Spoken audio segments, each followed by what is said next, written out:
Chapter 586. Can you stop eating? Fei Ying looked at Lizzie. To be honest, he really admired this petite girl, and he admired this girl's bag even more. It was like a bottomless pit that could put so many snacks. Because it's boring to be held hostage by you, Lizzie said truthfully. Aren't you afraid at all? Fei Ying was stunned for a while before he said, subconsciously. Lizzie blinked and said, You don't really intend to hurt me, do you? You're using the back of the knife. It's not sharp at all, so why should I be afraid? Fei Ying smiled happily and let go of Lizzie. At the same time, he looked at the surrounding environment. It turned out that he had unknowingly come to the cabin at the bottom of the cabin. Fei Ying shook his head and looked at Lizzie. Hey, little girl, it's a pity that you're too young to my taste. Otherwise, I should chase you. But I don't like the uncle type. I'm only 27. Lizzie blinked and said, But the United Nations has announced before that this stage is middle-aged, right? I won't lower myself to your level. Fei Ying glared at Lizzie fiercely, then suddenly pushed Lizzie and said, You go. Anyway, I'm safe. At least I have a tender heart for the fairer sex. With that said, Fei Ying jumped down from the iron net passage and landed nimbly on another iron net passage below. You're not going to continue to hold me hostage? Lizzie leaned over and looked down at this time. You'd better drink more milk. Fei Ying waved his hand flirtatiously. Then his palm turned over, and there was a real strawberry-flavored lollipop in his palm. He said proudly, It's better to eat less of this kind of thing. It's stunted. When you grow up, maybe I'll hold you hostage again. When Lizzie was stunned, she subconsciously opened the bag hanging on her body and turned it over quickly. Give it back to me. Fei Ying laughed, unwrapped the lollipop's wrapping paper, and put it into his mouth. In the end, he made a face and ran away. He looked very carefree, but Lizzie lowered her head at this time. Her hair was slightly scattered without wind, and a cold air slowly surrounded her body. I saved this for last. I was reluctant to eat it. Damn it. Die. Die. Above Fei Ying's head, a huge cube of ice 1m times 1m times 1m appeared out of thin air. Fei Ying, who had just sucked the candy, was thinking about how to get away when he felt that something was wrong. He suddenly shuddered, looked around in confusion, and finally raised his head. Holy shit, this doesn't make sense. At this time, the huge ice cube smashed towards Fei Ying without saying a word. At this time, the solid foundation of the gentleman on the beam who had been trained for many years was finally revealed. Fei Ying didn't say anything and directly jumped down from the iron net passage again, based on his intuition. Boom! The huge block of ice directly smashed through the iron net and continued to fall. Fei Ying couldn't land calmly this time. He fell hard on the floor. His left leg was even seriously injured, and it affected a part of his body that was injured earlier. He subconsciously let out a pig-like scream. He saw the huge block of ice falling towards him at this time. Fei Ying didn't even have time to feel despair. He subconsciously closed his eyes. It still doesn't make sense. But he didn't feel the great pain. He just felt a cold that almost made him freeze to death. And he was wet all over. The block of ice disappeared, and it was replaced by ice water on the ground that was emitting cold air. Fei Ying was drenched by the ice water. His whole body was wet, and his whole body was trembling. His whole body was curled up. He was so cold that he couldn't even speak. Lizzie! Lizzie! On the iron mesh passage above, everyone's voice came. What happened? The loud noise just now. Lizzie! Sister Ren, I'm here. Lizzie waved her hand and greeted. Sir Ma, Ren Xiling, and others rushed into the narrow passage at this time and quickly came to Lizzie's side. Everyone subconsciously looked down and saw Fei Ying falling to the ground and trembling. What happened? Ren Xiling asked in astonishment. Lizzie said pitifully, I don't know. This guy just pushed me and then jumped down from here. Then the passage over there collapsed and he fell down. But But why is there so much water? Sir Ma asked curiously. Lizzie suddenly dropped 2 drops of tears. She threw herself on Ren Xiling and sobbed, Sister Rin. I'm so scared. I'm afraid that I can't see you. Whoa. Okay, it's okay. It's okay. Ren Xiling patted Lizzie's back and comforted her. By the way, weren't you nervous just now? Yes, it's okay. Lizzie, don't be afraid. Ma Haud also nodded, and then ordered, You guys go down and put all your handcuffs on this guy. Let me hang them on the deck railing. I said, I want to dry this guy. When several police officers climbed down, they were still very cautious.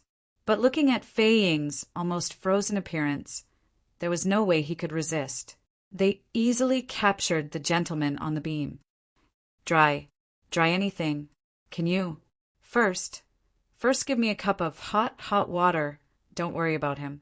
Take him away. It was a close call. Not only did they rescue the hostage, but they even caught Fei Ying again. Sir Ma was so happy, but no one noticed that a lot of cold water was left from the gap and gradually sank into the floor. Then it fell again, and finally wetted the cable interface hidden under the floor. With a sailing history of 30 years, most of the parts on the Bayou cruise, which was about to retire, were aging, not to mention these old-fashioned cable interfaces. Old Ma! He saw Ali from a distance.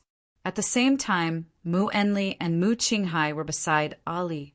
The father and son were silent, and they both seemed to have a lot on their minds.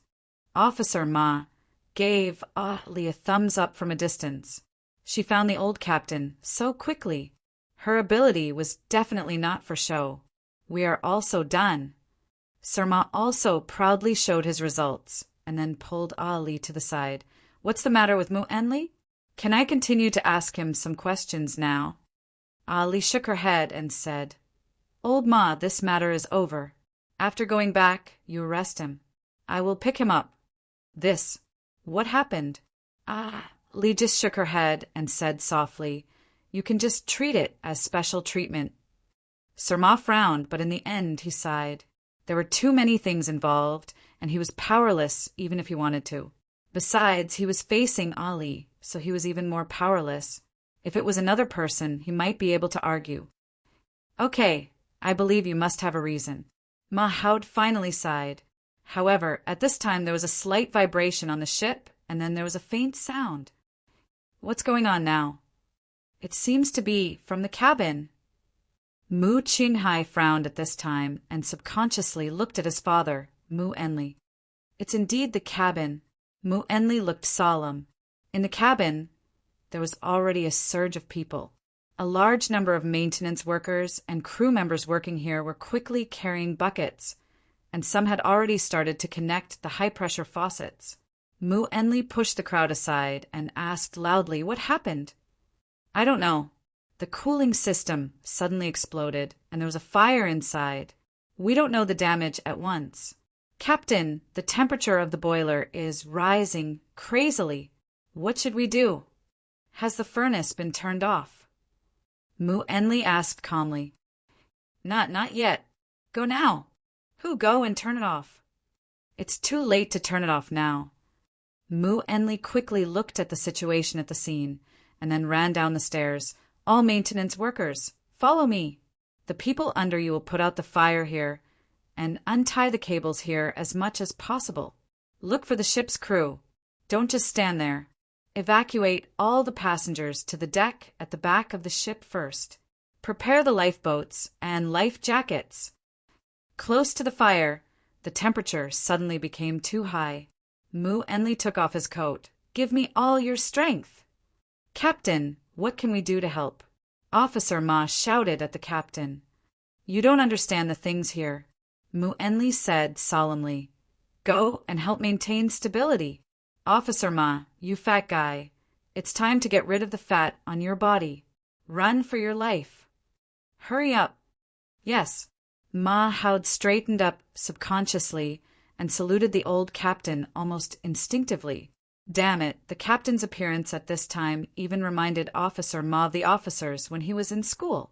The police officers hurriedly ran into the ship. Li stayed here and had been monitoring Mu Enli and his son. But she found that Mu Enli didn't mean to leave at this time. Instead, he rushed to the front line and had been directing everyone's work. She saw deep fear and worry in this old man. This old man, who seemed calm even when committing suicide, exuded a convincing strength in fear and struggle at this moment. Find a crowbar. It's red from the fire. Captain, it's too hot, don't. It's going to explode if you pry it open. Mu Enli tore his clothes directly, wrapped them around his hands, and grabbed the valve with both hands. Even through the clothes, there was a burst of black smoke. It was a high temperature that ordinary people didn't dare to touch. Mu Enli gritted his teeth, and the veins on his forehead swelled, making a loud, painful sound. Dad. Mu Qinghai looked, gritted his teeth, and grabbed it with both hands. I'll help you. I'll do it too. Captain, I'll do it too. And me. And me. Looking at the crew rushing to Mu Enli's side one by one and grabbing the burning valve at the same time, Li finally temporarily dispelled the idea of continuing to monitor him and participated in the work of putting out the fire. The old captain could make these people willingly endure the pain that ordinary people couldn't bear. She was not surprised where his momentum that could suppress old Ma came from. This was the prestige of 30 years. Open, open, it's opened. Don't be happy too early. Start to cool down with seawater. Don't relax for a moment. Chapter 587. Later on, of course, they got through the crisis safely, with the efforts of everyone. Sitting at the window of a restaurant with a good view on the Bayou cruise ship, Sub-Editor Rin was typing on her laptop. She had been thinking and typing for a long time. Li Zi brought a plate of sumptuous food and sat opposite Ren Xiling. Sister Rin, are you writing your little book of strange stories that you will use to tell your grandchildren in the future? Ren Xiling shook her head and just looked at the moving seascape outside. Bayou Cruise had resumed sailing, but after setting sail again, the number of tourists was obviously reduced again. Ren Xiling suddenly took out a document at this time and put it in front of Li Zi. Sign it. What is this? A confidentiality agreement given by the Vixen. Ren Xiling said calmly, sign it. If you talk nonsense, there is no place for you in this country. I guess you can't run away for a day with your small body. Just a confidentiality agreement? Li Zi blinked. What else can we do? Ren Xiling rolled her eyes and said, Do you want to arrest all of us, Old Ma and the others? Although this Vixen is a Vixen, at least she is a little reluctant to part with him. Li Zi said curiously at this time, Sister Rin, could it be that you and Ms. Ali are actually very good friends? Bah! Ren Xiling spat with a look of disgust. Li Zi giggled, and then looked out of the window. It was almost evening. After tonight, Bayou Cruise would arrive at about 6 or 7 o'clock tomorrow. Li Zi suddenly held her chin, and her eyes turned around. In fact, this holiday is really good. Agents, treasure, black box, murder case, treasure hunter. It's so fun. But I don't know how the old captain will be treated. I really hope he can be well. The Vixen has been keeping Mu Enli locked up at this moment. She is probably interested in the investigation. Ren Xiling shook her head. I haven't seen him come out yet. Old Ma said that we shouldn't ask too much about the murder. Forget it. Let's not ask too much. Anyway, there are so many things in this world that are unclear. Let's not be confused. It's really not like you, Sister Rin. Li Zi said in surprise. Ren Xiling looked at the busy crew on the deck and said faintly, Probably they don't want to know. What are they doing? Ren Xiling said, Isn't the Bayou cruise ship going to be retired soon? They were probably preparing for the last celebration. But for this ship to be able to survive, it's probably because there's something protecting it from the dark, right? Luoqiao and Yu Yi are here. Li Zi looked at the entrance of the restaurant at this time. Ren Xiling was taken aback at this time, then quickly packed up her things. She stood up abruptly clenched her fists, and gave herself a cheering action. Then she walked toward the beverage area like a soldier who had finished his apprenticeship. Sigh, here they are again. They really don't give up. Lizzie shook her head. After a while, Boss Luo and Yi had arrived. Lizzie glanced at the two and sighed that these two were so leisurely all the time. Probably in the whole incident, these two were the most comfortable, right? Perhaps as Rin Xiling said, it's better not to know, right? Lizzie smiled slightly. Miss Lizzie. Yu Yi greeted softly. Sit down. Lizzie waved her hand and said, but I'll eat first. Luocho just smiled simply. After pulling out a chair for you, they sat down one after another. You're here too. Auntie Ren was holding a tray at this time and brought 3 cups of drinks. Just in time. Drink something to refresh yourself first. Yu Yi, this is yours. Kid, this is yours. Looking at the yellow-orange liquid in front of him, Luocho asked indifferently, what is this? Mango juice. Can't you tell? Rin Xiling rolled her eyes and said, why do you look so disgusted? Are you afraid that I'll put poison in it? Look at how obedient Yu Yi is. She knows how to thank me. Boss Luo nodded and simply reached out to take it. This time. Then. Wow. Mango juice. This is good. I like it. This was a voice that everyone was familiar with. Then, a fat hand stretched out of thin air, picked up the cup and drank it without saying anything. In the end, he continued to burp. Sir Ma. The taste is really good. Xiling, is it over there? I'll have another cup. Mahoud sighed. After a busy day, I'm dying of thirst. It's really... Xiling. What's wrong with you? You don't look right. Ma. Ho.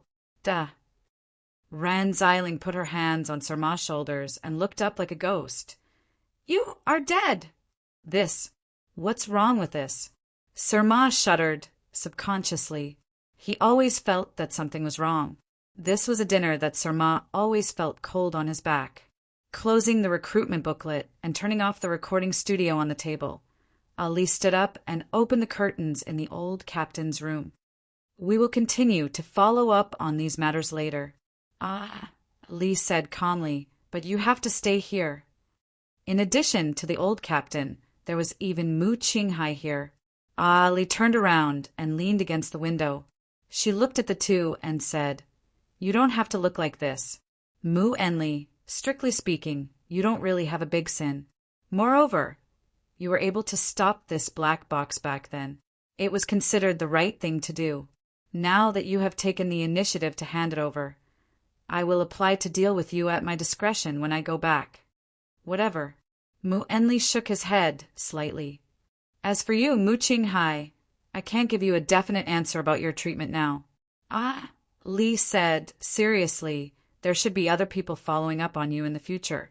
However, as long as you don't make any mistakes, at least we won't continue to embarrass you. Mu Qinghai nodded silently and suddenly said, can I still see my father in the future? The old captain trembled slightly. Li thought for a while and said, don't think of us as so cold-blooded. If the application is approved, you can still meet him. Mu Qinghai breathed a sigh of relief. Li looked at the time at this time and suddenly said, there are still 12 hours before tomorrow's arrival. You can move freely for the time being. Of course, it is under my sight, especially the captain. You can't be within 5 meters of me. The two looked at Li in amazement at the same time. Li suddenly smiled slightly like a caring big sister and said softly, go, those crew members are waiting for you to drink with them. Although the tourists were very dissatisfied because of many things, most of the crew members on the ship were not good. The crew members didn't care at all. Tomorrow's arrival would also announce the official retirement of the Bayou cruise ship. For this reason, almost all the crew members, except for those who had to stay at their posts, came to the deck. They brought in many tables and laid out a sumptuous spread of food. Of course, there were bottles of good wine. For them who were at sea, what could compare to a joyous reunion at the last moment? The crew members from all over the world began to show off their unique skills. The old captain sat in the middle of the crowd and laughed with everyone. His collection had been moved out long ago, and now it was in everyone's stomach. Mu Qinghai silently accompanied the old captain. He knew that this might be the last company. It would be difficult to find such an opportunity in the future. Mu Enli laughed, and the seriousness on his face disappeared. He gave Mu Qinghai a bottle of old wine, but Mu Qinghai still shook his head. The old captain didn't mind. Mu Qinghai suddenly said at this time, "Dad, why did you adopt me?" Mu Enli just patted Mu Qinghai's palm and looked up at the Big Dipper in the sky. "I think it's probably because you are a gift from God." "Dad, I really can't just pretend that nothing happened." Mu Qinghai clenched his fists. "Just think of me as selfish." Looking at Mu Qinghai's heavy face, Mu Enli suddenly stood up, lifted the hat on Mu Qinghai's head, then took off his own hat and put it on him.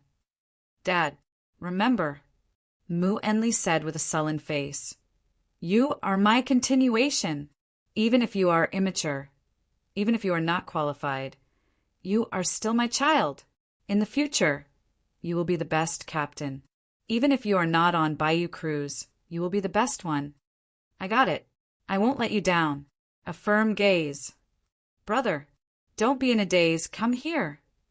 Let these guys see who is the real magnanimous. Who dares to challenge me?" Mu Enli laughed at this time and walked boldly toward the crowd, singing and dancing. This was the day that belonged to Mu Enli. It was the last period of his era. Li leaned on the side and enjoyed the sea breeze, quietly watching this scene. She held a glass of fruit wine, and her eyes were a little intoxicated. Among the crowd, the old captain directly grabbed a big bottle and gulped it down. He held the doctor's arm, and the two spun, kicked their legs, and sang a song. This was what he learned at sea before, and later brought to the ship. He said that this was how a sailor should be. Although a sailor was a thing of the past, he was still a sailor. The old captain's eyes unexpectedly saw the boss, who gave him this time between the railings of the upper deck, and laughed. Boss Luo raised his glass to the old captain and disappeared into the night. The old captain also knew that his time was running out. As for the things that he promised Ali, he would treat it as his last cunning. He was in the Navy, killed pirates, and was on Bayou Cruise for 30 years. When he came to the end of his life, his vision was still clear. This woman, who came with a mission, was actually a really good woman. Who dares to challenge me? The old captain laughed again. Li had been observing Mu Enli's actions. At this time, she looked curiously at the place where he was looking, but she did not see anything. She frowned slightly and did not care.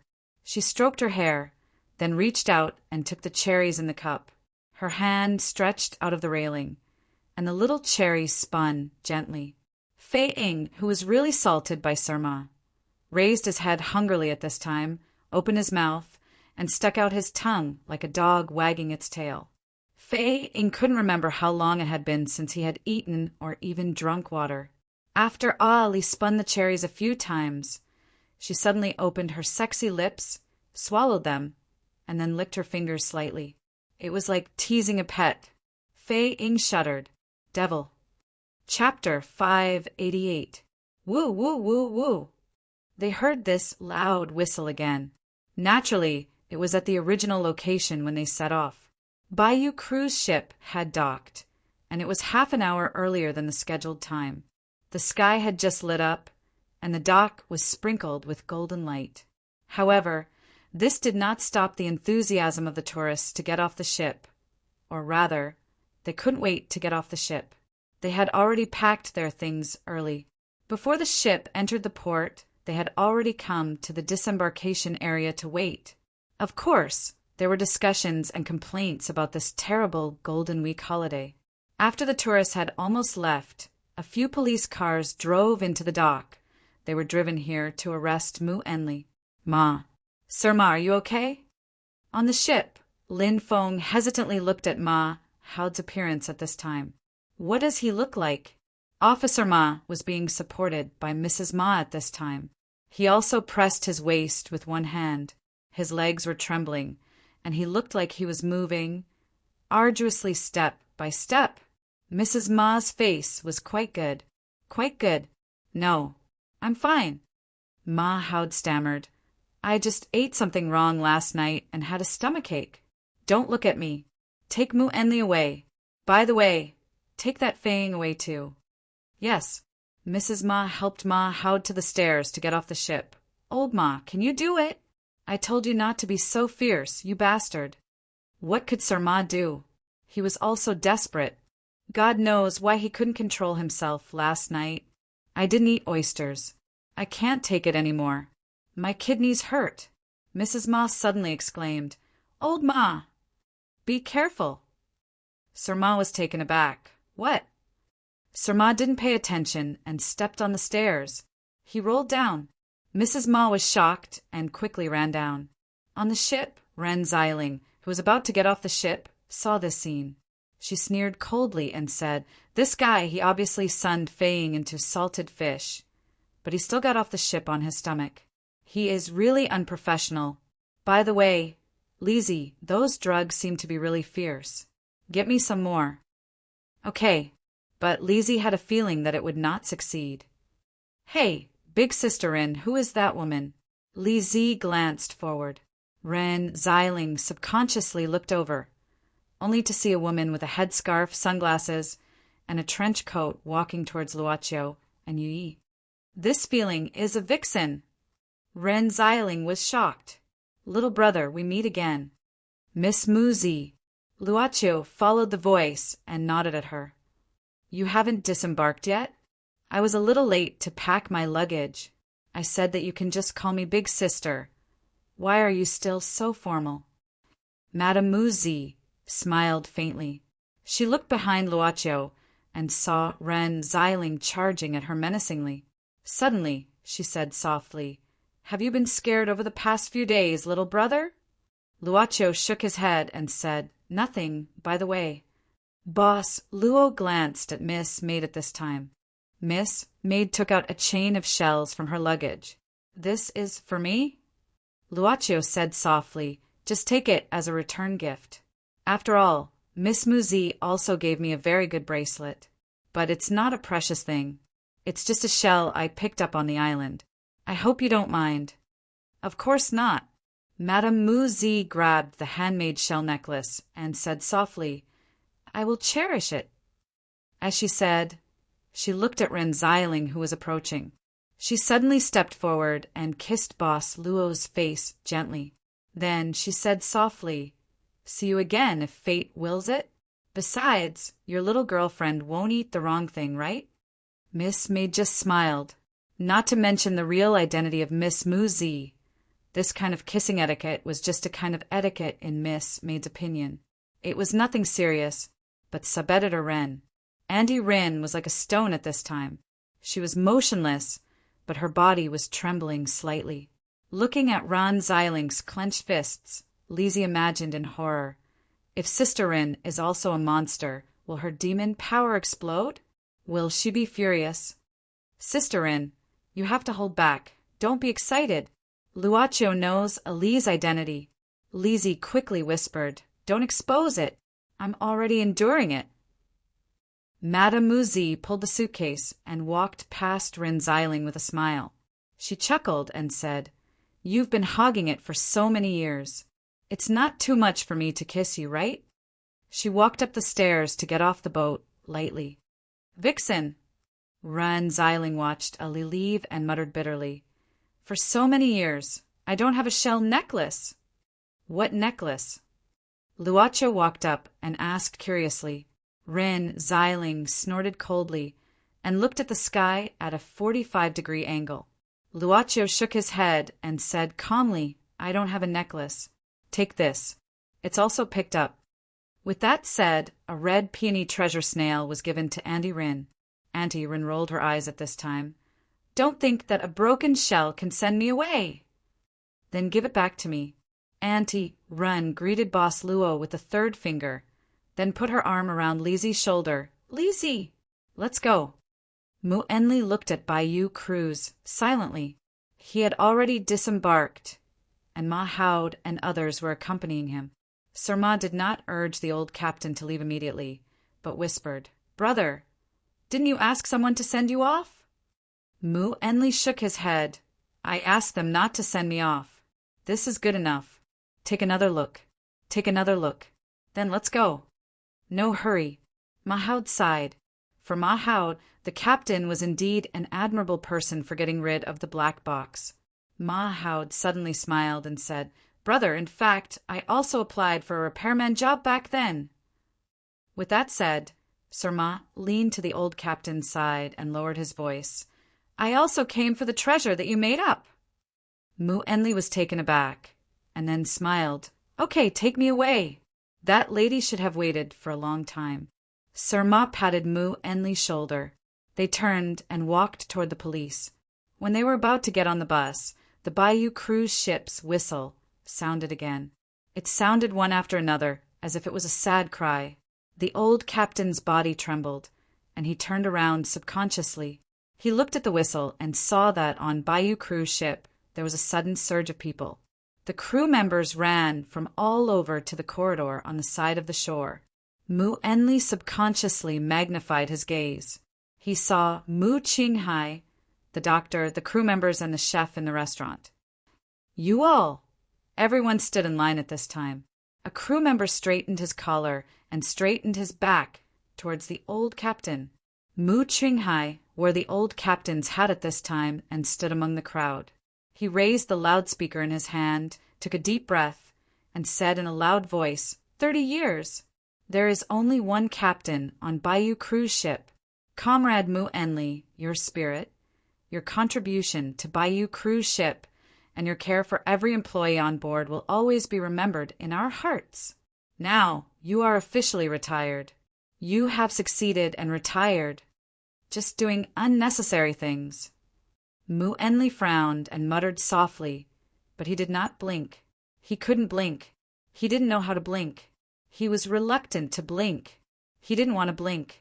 Mu Qinghai straightened his chest, and his voice became louder. It was vigorous and heavy. He looked straight ahead and shouted again, "Congratulations to Captain Mu'enli for his smooth retirement." This was the most respectful and heaviest words a son could say to his father. "Congratulations to Captain Mu'enli for his smooth retirement." "Congratulations to Captain Mu'enli for his smooth retirement." "Congratulations to Captain Mu'enli for his smooth retirement." Everyone shouted in unison. Their voices echoed over and over again on the dock for a long time.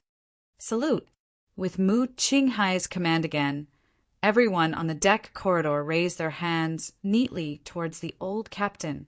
At this time, Mu Qinghai took out a small steel wine pot from his clothes, unscrewed it, raised his head, and took a sip. Then he saluted again. Mu'enli looked at this scene expressionlessly. After a moment of silence, he waved his hand and did not speak. He sat directly in the police car and said calmly, "Let's go." But the voices were still there. "Congratulations to Captain Mu'enli for his smooth retirement. Congratulations to Captain Mu'enli for his smooth retirement. Congratulations to Captain Mu'enli for his smooth retirement. Captain, we can't bear to part with you. Captain, goodbye. Captain, Captain!" The police car left, but the shouting did not stop. Mahoud looked at the dock that was gradually fading away outside the window and sighed, "Brother, your heart is too hard." He looked at the old captain sitting next to him. At this time he realized that Mu'enli had shed 2 lines of tears at this time. "Officer Ma, can you not look at me?" Even if there were 2 lines of tears, the old captain's voice was not hoarse. It was as loud as the whistle of Bayou Cruz ship. But where was his heart hard? Chapter 589.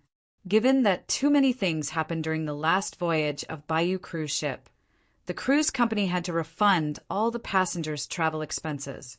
This was the last day of the Golden Week. Surma was still in a daze. He was playing Minesweeper in the office. It seemed that he had not been so idle for a while. It was not his turn to intervene in the old captain's affairs. After bringing Mu Enli back on the return voyage that day, Ali took him away in the afternoon. Of course, there were 2 other men with a strong, murderous aura accompanying him. They were probably people of the same nature as Ali, right? Basically, everyone was given a gag order. As for the old captain, he was probably brought to the capital by now, right? Surma. Lin Feng knocked on the door and came in as usual, and then began to report some unimportant things.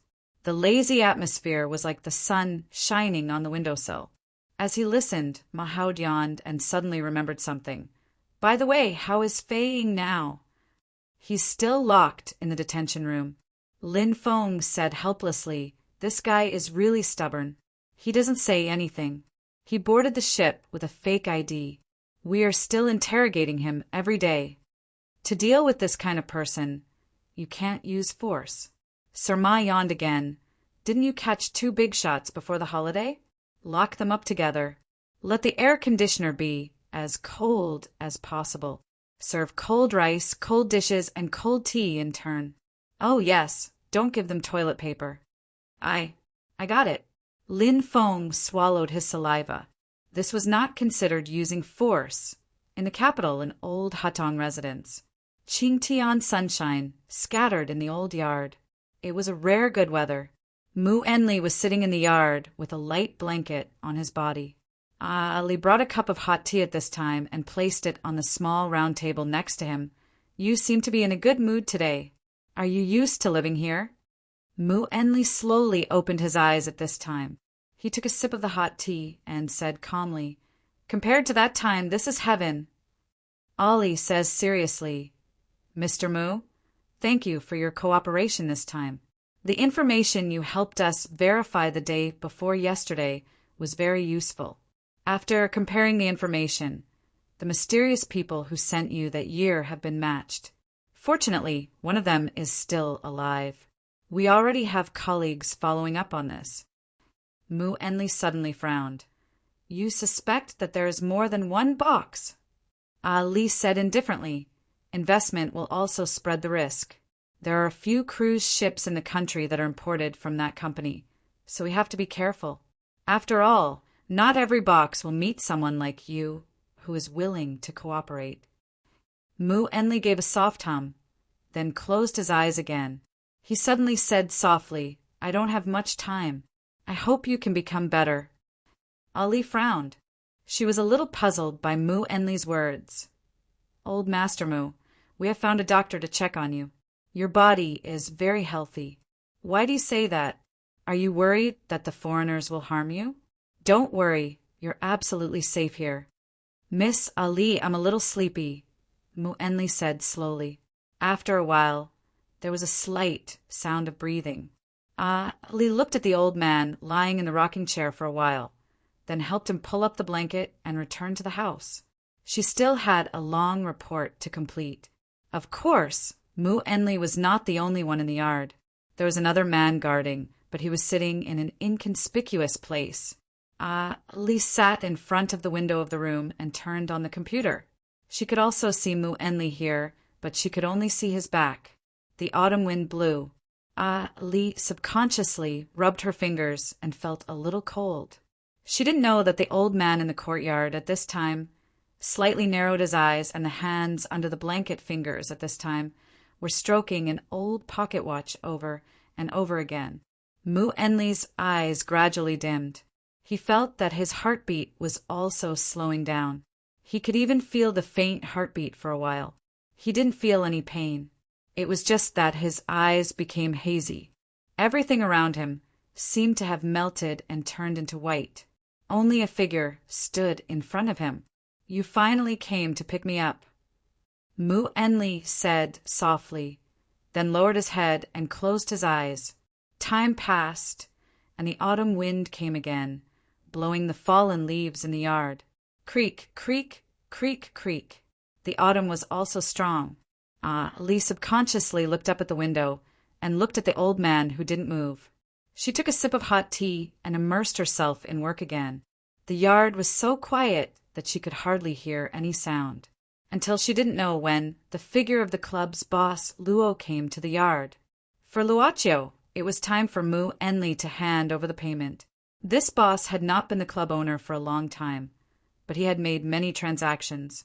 He was already very proficient in this operation. After taking out Mu Enli's soul from his body, Boss Luo did not rush to leave. Instead, he lifted the blanket and took the pocket watch from Mu Enli's hands. Luaccio opened it and took a look. Although it was old, it was very delicate. Luaccio thought for a while.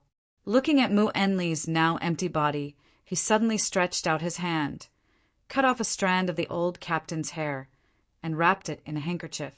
The boss finally glanced at the woman who was working by the window, smiled slightly, and disappeared from the yard. Seashell Island. Without needing to pay much lifespan, Boss Luo had already returned to this place. In fact, the club's new boss had basically been in a state of surplus. Naturally, he would not care about the consumption of Weibo. The coordinates were below the small soil slope where a few old trees were located. When Luaccio arrived, Yi was already waiting here. The entrance to the small cave had even been cleaned up by Miss Maid. Moreover, Miss Maid, who always had her own hobby, even lined up a lot of candles on the way through the cave. They were aromatherapy candles. Luaccio stretched out his palm, and a slightly white ball of light emerged from his palm. Luaccio smiled at Yi and walked into the cave. Boss Luo walked while looking at the ball of light in his hand and whispered, "A long time ago there was a retired Marine. After retirement, his life was not very satisfactory." The ball of light trembled slightly. Boss Luo's voice continued to sound in the cave. It was plain but clear. Later, he got the opportunity to change all this. For this Marine, this opportunity was too rare. Why didn't he accept it? Later, he changed his life and became the captain. But the captain was still too naive. How could those who ordered him be at ease with him alone? So, the person in charge of monitoring came. The ball of light vibrated violently. The person in charge of monitoring has always lived by the captain's side and is very loyal to his duties. Compared to the half-baked captain, the monitor can be said to be a real professional. Why? Of course, because the monitor was trained from an early age and even brainwashed education. The ball of light seemed to want to break out of the palm, but it was always powerless. The captain lived in fear every day, but his luck seemed to have come. Those people were purged because of political relations. For the captain, this was the best news he could get. But the question is, how is he going to deal with the monitor? Kill her? This is a bit difficult. But let her go? The captain was never at ease. And the captain found that the monitor's behavior began to become abnormal. Why? The monitor is also a pitiful person. She was trained from an early age, and loyalty became the only meaning of the monitor's existence. And now the object of loyalty suddenly disappeared. So, what is the meaning of existence? The monitor is still doing her job as usual, no matter day or night, and it's getting worse. The white ball of light suddenly became pale, and even began to turn gray, and gradually stopped moving. The captain even had no way to control the monitor's actions. She began to walk around the ship, and sometimes even wailed. Gradually, rumors of ghosts began to spread on the ship. In desperation, the captain had to seize an opportunity to completely imprison the monitor. But the captain still tried to persuade the monitor, telling her that the matter was over. So the captain later thought of another way. That was to spread the legend of the treasure on the ship. He wanted to let the monitor know whether the object of the monitor's loyalty had taken action after such a rumor. The result was in the direction the captain wanted. The other party did not take any action. Everything seemed to be covered up and disappeared. The watcher went crazy and began to babble nonsense. The captain didn't even dare to let her go, because he didn't know what she would say if she went mad, or even what she would do. But it did not seem to be a solution to keep her imprisoned. It was completely gray. Chapter 590. To be precise, Mu Enli didn't think that he really had the qualifications to be a good captain. Even if he used to be in the Navy and had the title of an engineer, he was too young after all. He didn't even know how to manage the many employees on this ship. Even though he had returned to the motherland that he had never met, and even though the people around him were people with the same skin color as him. But Mu Enli had to admit one thing, that was the cultural differences between the two different societies were too great. Seagulls flew low over the place where the whistle sounded. On a summer evening, Mu Enli stayed alone somewhere on the cruise ship. He took off his hat, leaned on the railing, and felt extremely tired. He secretly drank alone. Soon after, a figure climbed up very agilely, wearing an ordinary cruise uniform, lowered her head, and walked towards Mu Enli. Mu Enli, why is the route repeated this time? We should take as many different routes as possible so that we can explore more areas. Here it comes again. Here it comes again. Mu Enli silently looked at the watcher who was walking towards him. He didn't understand. Why doesn't this woman understand? Or is she just pretending to be asleep, and I will never be able to wake up a person who is pretending to be asleep? Mu Enli didn't know what country this watcher should be from. The only thing he knew was that she was obviously Asian. Her name, code name, Yuna. What about the code name? I also have a temporary code name called King, right? Mu Enli suddenly laughed at himself. The hat that Yuna wore wrapped her hair well. From a distance, she probably looked like a relatively thin crew member. But Mu Enli knew that no one on the ship could call out her name except for him, because she had always occupied his bedroom. Of course, for the sake of convenience, the two of them were considered to be living together. Yuna was waiting for the day when the mission was completed. The mysterious people who ordered her at the beginning required at least 2 years of data. Now almost a year had passed. Logically speaking, Mu Enli might be free in another year if there were no accidents. Yes, if there were no accidents. However, in the past 3 months, Yuna had not been able to contact those mysterious fellows, and she had gradually started to become abnormal. The flight route has already been arranged. Even if it's me, I can't just change it. Mu Enli looked at Yuna's eyes and frowned. Didn't I tell you not to come out randomly? What if we're discovered? Are you afraid that I'll create another legend about ghosts? Yuna's expression was calm. Don't worry. I've already adjusted and recovered. I won't do such a stupid thing again. Because yesterday I contacted the headquarters again. Mu Enli, we can continue with the characters. Yesterday, you were just talking to yourself the whole night. Normal? I'm afraid it's getting worse, right? Is the brainwashing of those people really so terrifying? Mu Enli even looked at the woman who lived in his imagination with some pity. He didn't understand the meaning of this woman's existence. Yuna, what is the most important thing to you? Mu Enli looked at the sea that was dyed red and suddenly asked. Yuna didn't say anything and said firmly, complete the mission.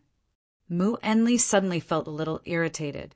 Perhaps it was the influence of alcohol, or perhaps it was because he lived in a straightforward society for the first half of his life. He suddenly grabbed Yuna's arms and kissed her lips fiercely. Yuna angrily bit Mu Enli's lips and pushed him away. Her face was cold. I'm here to assist you, not to seduce you. Mu Enli, if you dare to harass me again, don't blame me for being rude. Mu Enli wiped his lips and laughed. Aren't you also a woman? Ha ha ha. Yuna snorted coldly and turned away. Mu Enli shook his head and lay directly on the deck. He covered his face with his hat and hummed a tune, casually. It seems that, even if I'm back, I'm not as unrestrained as before. What's the point of coming back? Mu Enli thought of another way, a way to wake Yuna up from her imagination. You see, this is an internal document sent by the shipyard company. It has already stated that there is no treasure on board. In addition, those people still don't have any orders. You are crazy. You actually did this kind of thing. What if you are exposed? Yuna looked at Mu Enli like an enraged female cat and tore the document directly. You really won't give up. If you have the ability, you can contact your so-called headquarters now. Mu Enli shook his head. Yuna said nothing and took out a leather suitcase from under the bed. After opening it, there was a set of communication equipment inside. Yuna took out a separate communicator and put it on her face, calling serial number SA10. Yes, I am Yuna.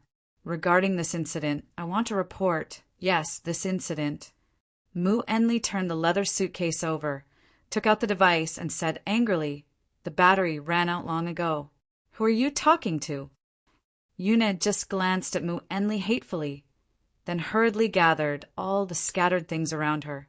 Then she said to the communicator again, "Headquarters, I heard you.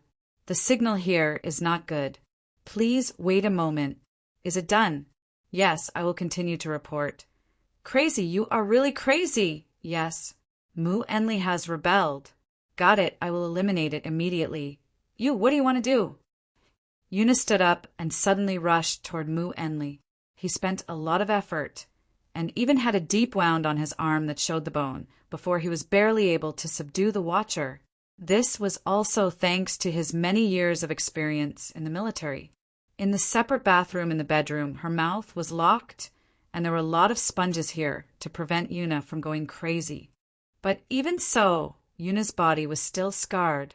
If it weren't for Mu Enli playing some music loudly in his room every night, the movement would be discovered by the people outside. "This is the newly released tranquilizer. Take it." Mu Enli pinched Yuna's chin and stuffed the pill into her mouth from the gap. "It has been 2 weeks, right?" He gave her a lot of sedative drugs that could be bought, but except for making her groggy most of the time, it didn't seem to have any effect. "Mu Enli, let me go. Let's continue to complete the mission. They won't blame you." "Mu Enli!" Yuna's eyes lost focus, and she lay on the cold floor. Mu Enli slammed the door in annoyance, sat on the bed by himself, and covered his face with both hands. He could no longer stand Yuna's madness. He began to grab a bottle of liquor and gulped it down. Then he turned on the room stereo and amplified the sound to the maximum. Only in this way could he barely fall asleep. Day by day, no matter how noisy the environment was, he seemed to be able to hear Yuna talking to him. Finally, alcohol could no longer block the voice that lingered in his mind. One night, Mu Enli fell under his bed like mud. He got up with a splitting headache. Days of insomnia and fatigue made him nervous to the extreme. He picked up the fruit knife from the room, held the liquor bottle in one hand, and took another big gulp. Then he dragged his body, approached step by step, and opened the bathroom door. Looking at the half-asleep woman in the bathroom with a numb face, he lowered his head and showed the knife in his hand. He said in his sleep, "I gave you a chance. I gave you a lot of chances. I even thought a lot of ways, but why don't you wake up? Why? Why? Why?" With a sudden roar, he grabbed Yuna's hair with one hand, pulled her up, and submerged her upper body into the bathtub. Yuna's head was completely submerged in the water, and she instinctively struggled in pain. "Wake up! Wake up!" He lifted Yuna's head again. The wet hair was completely stuck together. Yuna coughed painfully, gasped, and looked at him indifferently. "Look at you. Do you still look like a human? You don't look like a human. You are just a puppet. For you, what is the most important thing?" Yuna suddenly said, "I have my new life. I have my new future. I have my life. I have everything." "What do you have?" "I have the meaning of my life." "You don't," Mu Enli yelled angrily, and the knife in his hand stabbed down toward Yuna. The sharp knife cut the skin on Yuna's arm in an instant, and the blood suddenly dyed the water in the bathtub red. Mu Enli's eyes widened, and his face was ferocious. "You can lie to me. You can say that you are normal. Yuna, don't think about the mission. You are free. Live your own life again. Don't force me to kill you." "Coward!" Finally, his nerves were stimulated to the extreme. In this bathroom, the ugliest, most evil, and most despicable thing happened. The young captain of Bayou cruise ship raped the equally young Yuna. He covered her mouth and penetrated her body again and again. His eyes and hers were not even more than 10 centimeters away from beginning to end. Over and over again, he was like a hungry wolf who was grabbing a rotten corpse, and she was like a shell that had lost her soul. This was like a silent hell of a mirror of retribution. This mirror of retribution continued. He had completely degenerated into a demon. Every night he would get drunk and then open this place full of evil, venting the ugliness hidden in his body over and over again. This was like a nightmare, a never-ending, buried deep in the heart, the ugliest nightmare. They had been peeled off layer by layer and then dug out again and again. These were things that had been faded in the memory. Finally, an old palm completely crushed them, as if breaking through from one latitude to another. This old palm tore the world in the memory forcefully. It stirred, continued to tear, and continued to stir, as if it couldn't wait to completely knead them into a ball. But in the end, they unfolded again, forming a ring, and kept rotating, this mirror of retribution. Here, what is this place? The place in the deepest part of your memory. My life has come to an end.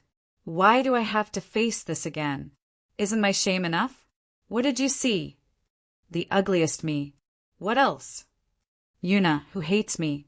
The memory fragments rotated again, and the mirror of retribution opened in front of him again.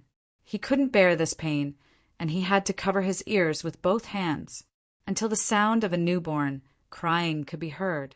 He raised his head again. In this world that was pieced together from nothing by memory fragments, he finally saw the boss who gave him the last time. The boss reached out and grabbed a fragment from the countless fragments. In the ball-like memory fragments, a child who had just come to this world and had yet to open his eyes made his first sound. The boss sent this fragment to Mu Enli. So, what do you see now? His hands trembled slightly, like a lost traveler in the desert, piously waiting for the rain to fall in front of him. My child. You and Yuna's child. Yes, me and her child. Captain, look at these memories of yours again. Luaccio said softly, now, if you look back at your life, you should be able to feel it. Mu Enli subconsciously looked at those sinful memories. Yuna was sitting in front of the window, her hands on her protruding belly, silent. Next to her, the young captain was talking nonstop. At this time, Yuna did not struggle, but she never said a word to me, no matter what method I used. I just wanted to make up for the mistakes I had made.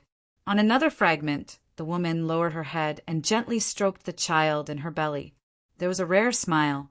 The young captain next to her was watching in a daze. She still refused to talk to me. I know she never forgave me, but I saw the brilliance of motherhood on her face. It was too sacred. In front of her, I was like the most humble sinner. Another piece of debris. She began to make clothes for children, quietly. But as soon as I came back, she would hide things. Pieces by pieces, he began to carefully face the most despicable thing that had been buried bit by bit. Premature birth. The thing I was most worried about finally happened. I was going to take the risk and send her to the hospital anyway. I even arranged it. But in the end, she was still born prematurely. Yuna exhausted her last strength and gave birth to this sinful child. When the young captain reacted, it was life and death. Finally, the old man looked at the memory of blood, sin, and life in a daze. The young man held the newborn child in grief and knelt by the bed, and the woman closed her eyes forever. Yuna, why did she smile like this? Did she have it at that time? The old man looked at the boss blankly. Captain, this is your memory. There is no mistake, so naturally it exists. Luaccio said indifferently, now what do you see? The old man finally embraced all the memory fragments into his arms. Suddenly he smiled bitterly. I gave her a reason to live. When I had the intention to kill for the first time, she even hoped that I could really kill her. She was in too much pain after all. You are right. I can only understand it when I look back. The old captain's eyes gradually returned to calmness, It's just that I didn't dare to look at them. But the sin can't be removed. Yes, I've never thought of cleansing myself of my sins. In the end, I've just been relieved. Is it good? It's enough. It's enough. 2 streams of clear tears flowed down the aged man's cheeks as he softly said, I actually missed this smile of hers. Being able to see it again is already enough. It's good that you are satisfied. In the cave, Boss Luo suddenly released the shackles in his palm, giving the completely dark light ball a chance to escape. It was just a spiritual body. The dark light slowly sank in front of the tomb, and then it had a form. The old captain finally came to the tomb again in the form of a spiritual body. The dark gray substance gradually began to dissipate. The boss took out a handkerchief and buried a bundle of hair in front of the simple tombstone. It finally returned to its pure white appearance again, shining brightly. The servant girl carried an old leather box behind Luocio and put it aside before returning to her master's side. There were no gold, silver, or jewelry in this box, but some simple old things. Some baby clothes, milk bottles for feeding the baby, small toys, small seashells, and other small objects. These were things that were truly valuable to a father. Sir, this is your treasure. I have also returned it here. Luocio said softly, You said that you hoped to be buried here. Your last wish has been fulfilled. The white light ball slowly rose from the ground, as if it had been washed by running water for thousands of years, and finally fell into the boss's palm. Do you think I'm always doing boring things? Sitting in front of the beach of the seashell island, the seawater was almost enough to reach Luocio's side. But on the wet sand, Miss Maid was barefoot, facing the sea breeze. Hearing the master's words, Yu Yi turned around and smiled. The main thing is the master's wish, so there is nothing boring. Luocio thought for a while and said, Old boss, how long did it take for you to obliterate all your feelings? Yu Yi doesn't know, Miss Maid whispered. But since the moment I woke up, the previous boss was already like this. Boss Luo suddenly remembered some words said by Black Soul number 9. He looked at Yu Yi and said indifferently, I found that it seems to be unable to peel me off. The altar? Miss Maid smiled slightly. Luocio shook his head and then nodded. It was so complicated that even Miss Maid, a puppet with more than 300 years of history, couldn't completely understand it. Boss Luo finally said thoughtfully, Maybe it's just an illusion, but at least I feel that my direction is not wrong, as long as it complies with the rules. Master, what did you just say? Miss Maid cast a puzzled look at him. Ye didn't seem to hear it. Luocio gave a start. With Yu Ye's ability, it was impossible that she couldn't hear his voice, so there was only one possibility. Even Yu Yi wasn't qualified to listen to the conversation between you and me. Luocio looked at the edge of the sky. A strong feeling of loneliness slowly crept into his heart. His consciousness seemed to be pulled out in an instant, and the island in front of him began to shrink rapidly. The sea, the earth, the sky, everything began to shrink. In the end, there was only a naturally rotating world in front of him. At this time, he seemed to be able to see countless creatures in this world. Even in this self-rotating world, there were many distorted places. They were entangled with the rotation of the world and rotated separately. A thought covered all of this. At the same time, in a cave on a mountain peak in the distant Jerusalem, a white-haired old man slowly walked out. With every step he took, it was as if he was trying to squeeze out all of his remaining life force. It was extremely difficult for him to do so. The old man stood in front of the cave and stared at the sky for a long time before he slowly sighed and muttered to himself, Too fast! You're too fast! But that's good, that's good, that's good. The old man returned to the cave again. There was nothing here except an old music box in front of the stone bed. The old man opened it. Hearing the crisp voice, he felt as if he was dreaming. If only I could have taken this path back then. How great would that have been? In front of the beach, Yu Ye's voice came into Luochio's ears again, making his consciousness fall into countless layers and finally return to his body. The sound of the rushing seawater and the sound of the wind once again became tangible. "Master, what happened?" Yu Yi looked at Luochio with a little horror. Luochio shook his head and stood up with a smile. "Nothing, I just thought of something and was a little absent-minded." Miss Servant Girl cast a doubtful look again. Luochio just chuckled. "I'm thinking of doing another boring thing." With that, Luochio turned around and stared at the forest on the island. His body flew up at this time. Miss Servant Girl's body was also lifted up by something and followed Luochio. In the sky, a huge cloud began to form, blocking the entire island. At 100 meters above sea level, Luochio stretched out his hand and pressed gently on the island. With the small soil slope where the old trees were located as the center point, the area with a diameter of about 200 meters began to sink at this time. The Earth's crust shook, causing the seawater around the island to surge crazily. Until this place finally sank into the earth, the seawater outside the island turned into a huge water column, pouring into this sunken space. After a long time, the seawater had filled this place and turned into a small lake within the island. "No matter what you want, as long as you can pay us enough, then, whether it is good or bad, whether you were a good person or a bad person when you were alive, we will fulfill it for you." Looking at the lake and the island, Luochio said indifferently, "Right or wrong, since you have chosen to remain silent, I will give you this final grave." He had committed an indelible sin and also had the respect of everyone on the Bayou cruise ship. Ugliness and glory together. Your secret will be buried here forever, customer. With that said, Luochio took out the old pocket watch and threw it into the small lake on the island. There seemed to be a slight sound of falling into the water. At the moment of falling into the water, the huge force broke the pocket watch's clasp and the opened pocket watch slowly sank in the water. On one side of it was an old yellowed and faded photo inlaid. On the other side was the time, which had stopped. October 2nd, 1987, 1900 hours, 2300 hours, 47:00. Chapter 591. The Golden Week had just passed, and people were once again involved in their busy lives. The society was still the society they were familiar with, and the boss of the club seemed to be the same as before, but what did it matter?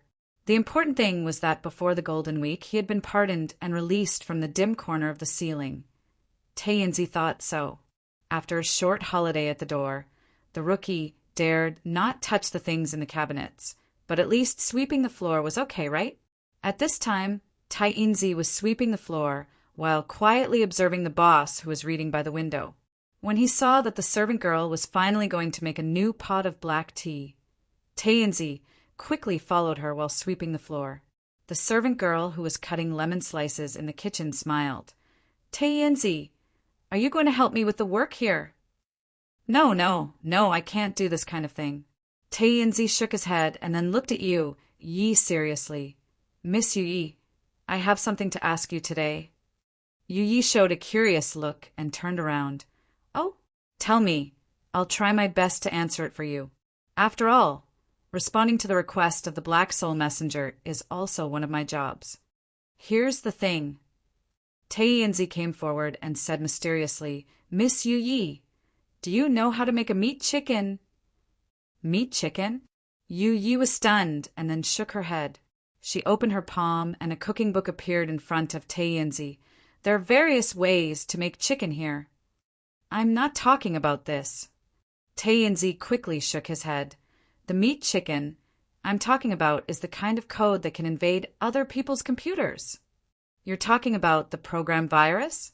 The servant girl opened her mouth slightly in surprise at this time. Taeyenzi nodded at this time. Here's the thing. After facing the wall again and again during this period of time, I finally thought of a shocking idea. Then you should tell the master directly. Yu Yi shook her head. Taeyenzi hurriedly said, "Miss Yu Yi, I just wanted you to give me some advice. You know my master's intention the best. If Miss Yu Yi can say yes, Then I won't lose face in front of the master, right? Of course. I'll be very grateful. What are you going to do? Tae-in-zi sneakily took out a mobile phone at this time and quickly operated on the interface. Recently, I've been studying modern digital products. I've also started to dabble in C language, Java, and so on. Look, this is what I tinkered with during the holidays, but I'm not capable enough, so I can't do it well. Yi quickly looked at a few times and then chuckled. It seems quite interesting. Tae-in-zi. Yi, miss, do you agree to help? Tae-in-zi was overjoyed. You have to extend your service by 50 years. Unexpectedly, the servant girl whispered with an angelic smile at this time. After all, you don't have any performance to deduct. Tae-in-zi gritted his teeth. Deal? 50 years it is. Everything depends on you. Yi, miss. Whether or not I can make a comeback depends on this. 50 years of gambling. Speaking of which, from the initial 500 years, how many years had passed since then? Tae-in-zi had subconsciously forgotten this sad story. There was a famous saying in this world by a certain bespectacled fried dough twist. How can you become strong if you don't recharge? F***CK. Even so, it can't be a full SSR set, it's simply blinding. Xiao Bao muttered, then quickly typed a string of 666 numbers in the game's chat channel. At this time, a teammate in the team chat channel immediately sent a message. Hey, Xiao Bao! Don't look at other people's equipment. We're about to enter the storyline dungeon. Focus. Xiao Bao's ID was also Xiao Bao. Xiao Bao, don't worry. Definitely not a scam. ID dominating the Sky Paper Tiger. Scam, you're famous for scamming. If it weren't for the lack of people this time, I wouldn't have teamed up with you. Xiao Bao, professional healer. Definitely not a scam. ID Tender Mimi. Prepare to teleport immediately. The last storyline dungeon in the Novice Village. After clearing it, you can enter a new map. For a civilian player like Xiao Bao, the rewards after completing this dungeon were very rich. He was very much looking forward to it. At this time, Xiao Bao rubbed his hands. Section Chief Qin hadn't come back yet. There was nothing to do today, everything was ready. But at this time, the window next to him suddenly opened with a bang. Xiao Bao suddenly shivered. He saw a young face stretch in from the outside corridor. Xiao Bao! You're dead. You're slacking at work. Xiao Bao suddenly breathed a sigh of relief. So it's you, Officer Lin. You scared me to death. I was wondering who it was. Lin Feng just looked at Xiao Bao with a smirk, then smiled and said, Lunch, crayfish, okay. Xiao Bao helplessly shook his head, subconsciously looked at the computer interface. His teammates had all activated the teleportation. Only his character was still foolishly in the teleportation array. Of course, he had been kicked out of the team, and in the team chat channel that had not yet disappeared, there was naturally a series of abusive words. Xiao Bao felt that he really had to live up to the nickname of Scam God in this recently popular large-scale fantasy RPG online game, Jade Fantasy.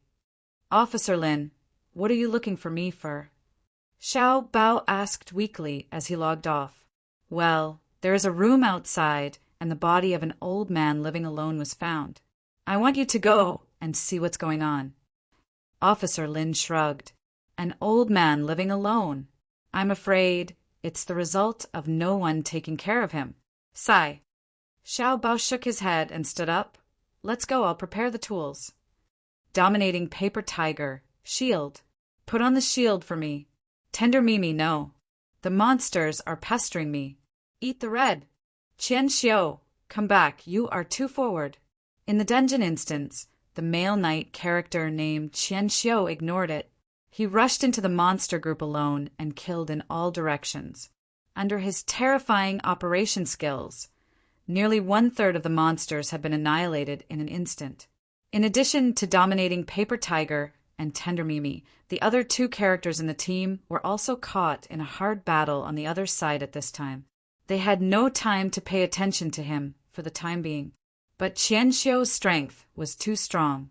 Even after kicking away a priest, Xiao Bao, and not getting support, Qian Xiu still rushed straight to the boss's room. It took about 10 minutes for Qian Xiu to successfully kill the boss. Qian Xiu walked out with the victory reward, but at the same time he received the removal of the friend relationship from dominating Paper Tiger and others in the team. ID Qian Xiu, what do you mean? Dominating Paper Tiger. Sorry, great God, we can't get along. Qian Xiu, isn't the dungeon instance successful? Dominating Paper Tiger. Yes, yes, yes, you are amazing. You are awesome. You can clear this dungeon instance alone at level 20. But look back. How many times have we died?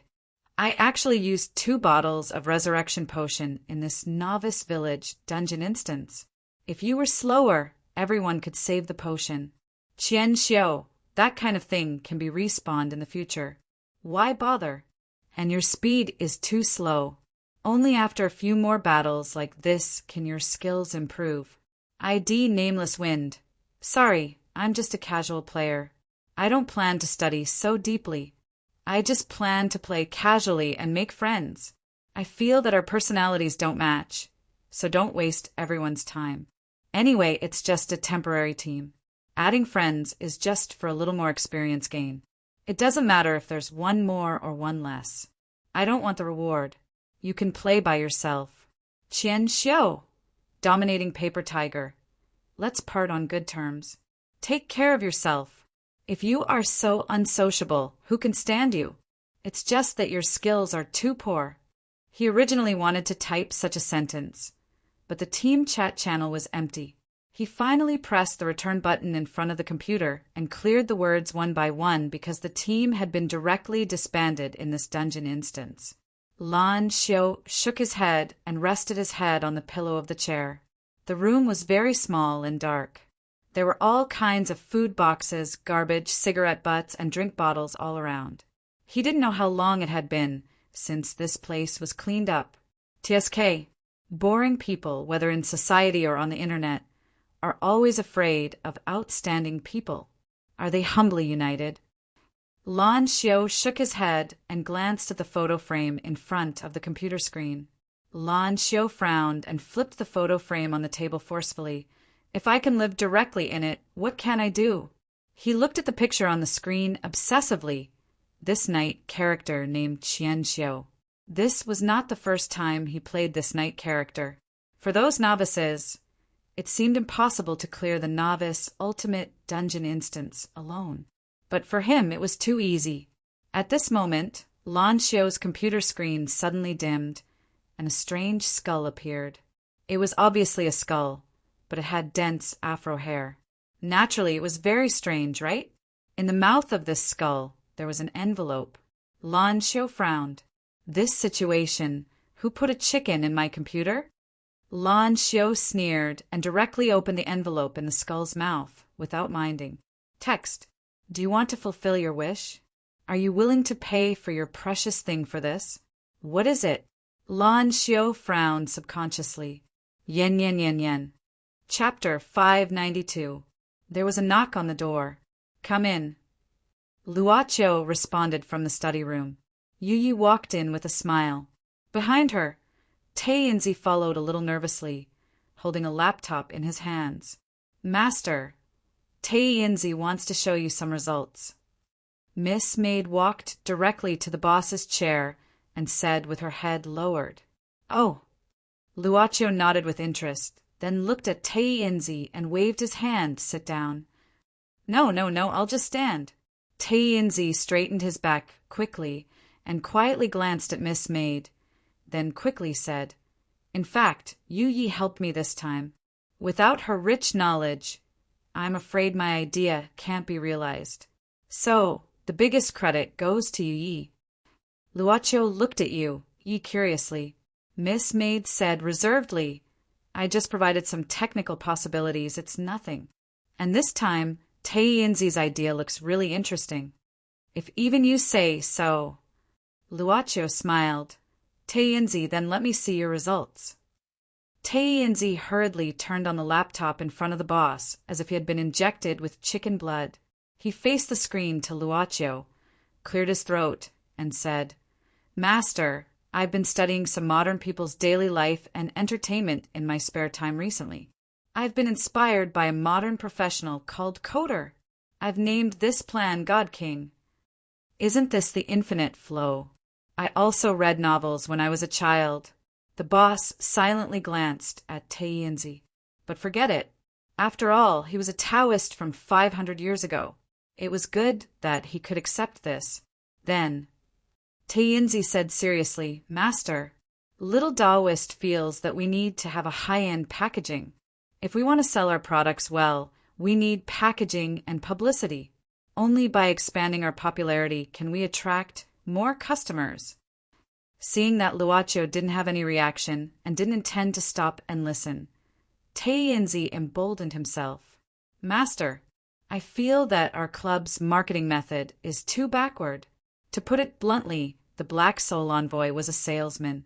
Although this could ensure the accuracy of the transaction, wasn't this efficiency too slow? So I think we need to expand a new channel. So this God King is your so-called packaging and publicity? Luaccio narrowed his eyes. Tainzi nodded heavily. Master, we can't underestimate the modern people's receptivity. In this era where imagination and development are exploding, we can actually use a more straightforward and crude method to establish contact with our customers. Luaccio suddenly glanced at Yi. His eyes showed more and more interest. He changed his sitting position and reached out to fiddle with Tainzi's laptop.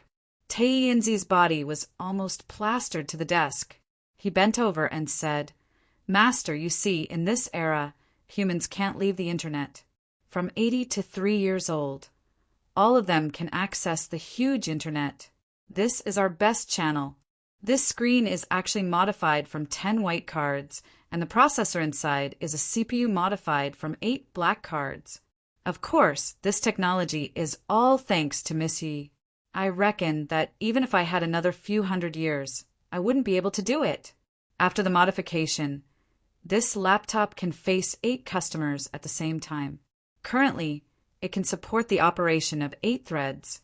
If it is mass-produced and equipped to be used by Black Soul Envoys, with our Black Soul power as the starting power, Black Soul Envoys can use the internet to find a large number of customers without leaving the house. When Luaccio heard this, he asked curiously, Through this mode, the Black Soul power will be weakened to a certain extent, right? Tainzi said proudly at this time, Master, I've seriously considered this problem. You see, although the Black Soul power has become scattered due to continuous extension, and may even weaken to a dispensable state. But because of this, those customers who can be found, don't they prove that they have the most urgent needs?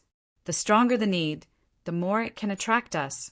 If he is able to attract the power of the Onyx Soul even when he is in a dispensable state, then this customer is a very good customer. Of course, it was also because of this master's character that Tainzi finally made such a consideration. Obviously, the master didn't care much about ordinary customers. Then, under the premise of not knowing the master's thoughts, this kind of multi-threaded operation was even more difficult to choose. Tainzi didn't dare to say this out. It does sound a bit interesting. Luaccio nodded and suddenly asked, Have you tested it? Tainzi quickly said, Master, I have randomly sent out 100 invitation letters through this system, and one of them has already received a response. Oh, so fast. Boss, Luo nodded. Yu Yi smiled and said, Master, after receiving the first response, Tainzi couldn't wait to ask for your instructions. It would have been more appropriate to talk about it first. It's fine. Luaccio smiled. But if we let the customer wait for a long time, that's not good. Online chat transactions. That's online signing, right? Interesting. Let me do the first order. The boss put his hands on the keyboard. After clicking on the yes on the screen, nothing happened. Lan Xiu frowned again. It was not good to let the computer be in such a state of crash. He waited for a while. There was just a strange feeling in his heart that wanted to wait like this. He did not know what he was expecting. Lan Xiu laughed at himself and shook his head. just as he was about to unplug the network cable and power. There was finally a change on the screen. Text. Sorry for the long wait, dear customer. You're online? Lan Xiao was stunned. After thinking for a while, he typed on the keyboard, Who are you? Why did you hack into my computer? Infinite flow? What kind of stupid thing is this? Boring. Text and then how about this?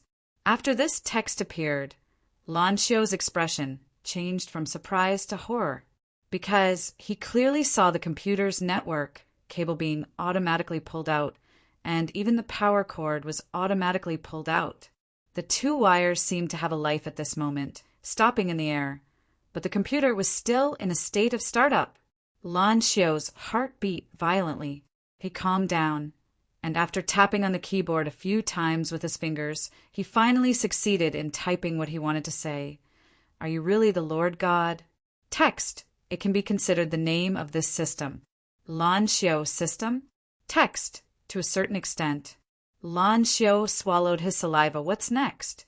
The unfolding of the Lord God's world? Mission release? Text. No, this is just a trading platform. Lan Xiao frowned. That's the exchange system, right? What can I buy? Text. What's important is what you want, customer. Lan Xiao thought for a while. In other words, if I make a request, you'll quote a price? As long as I can afford it, I can buy anything? Text. I've already hinted at the beginning, customer. Also, money doesn't count.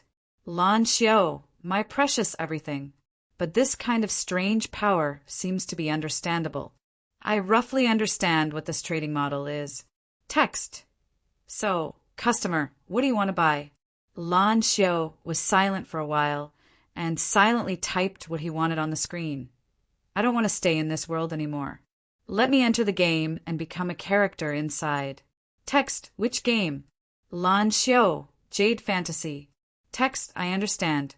Customer, you want to develop the game in another world, right?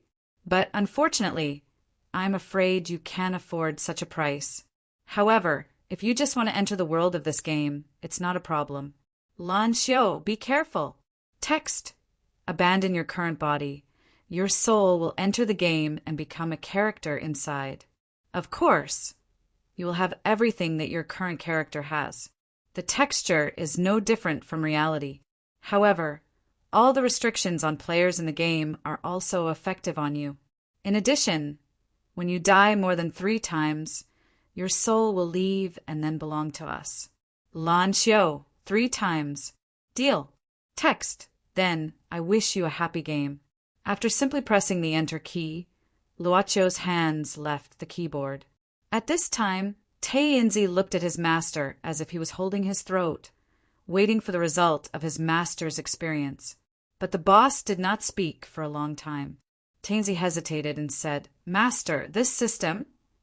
Well, Luocho thought for a while. It's okay. To a certain extent, it's similar to the function of the critical door. It's even suspected of being repeated. Although that was what he said, Boss Luo had not even opened a door so far. The door was still quietly closed there.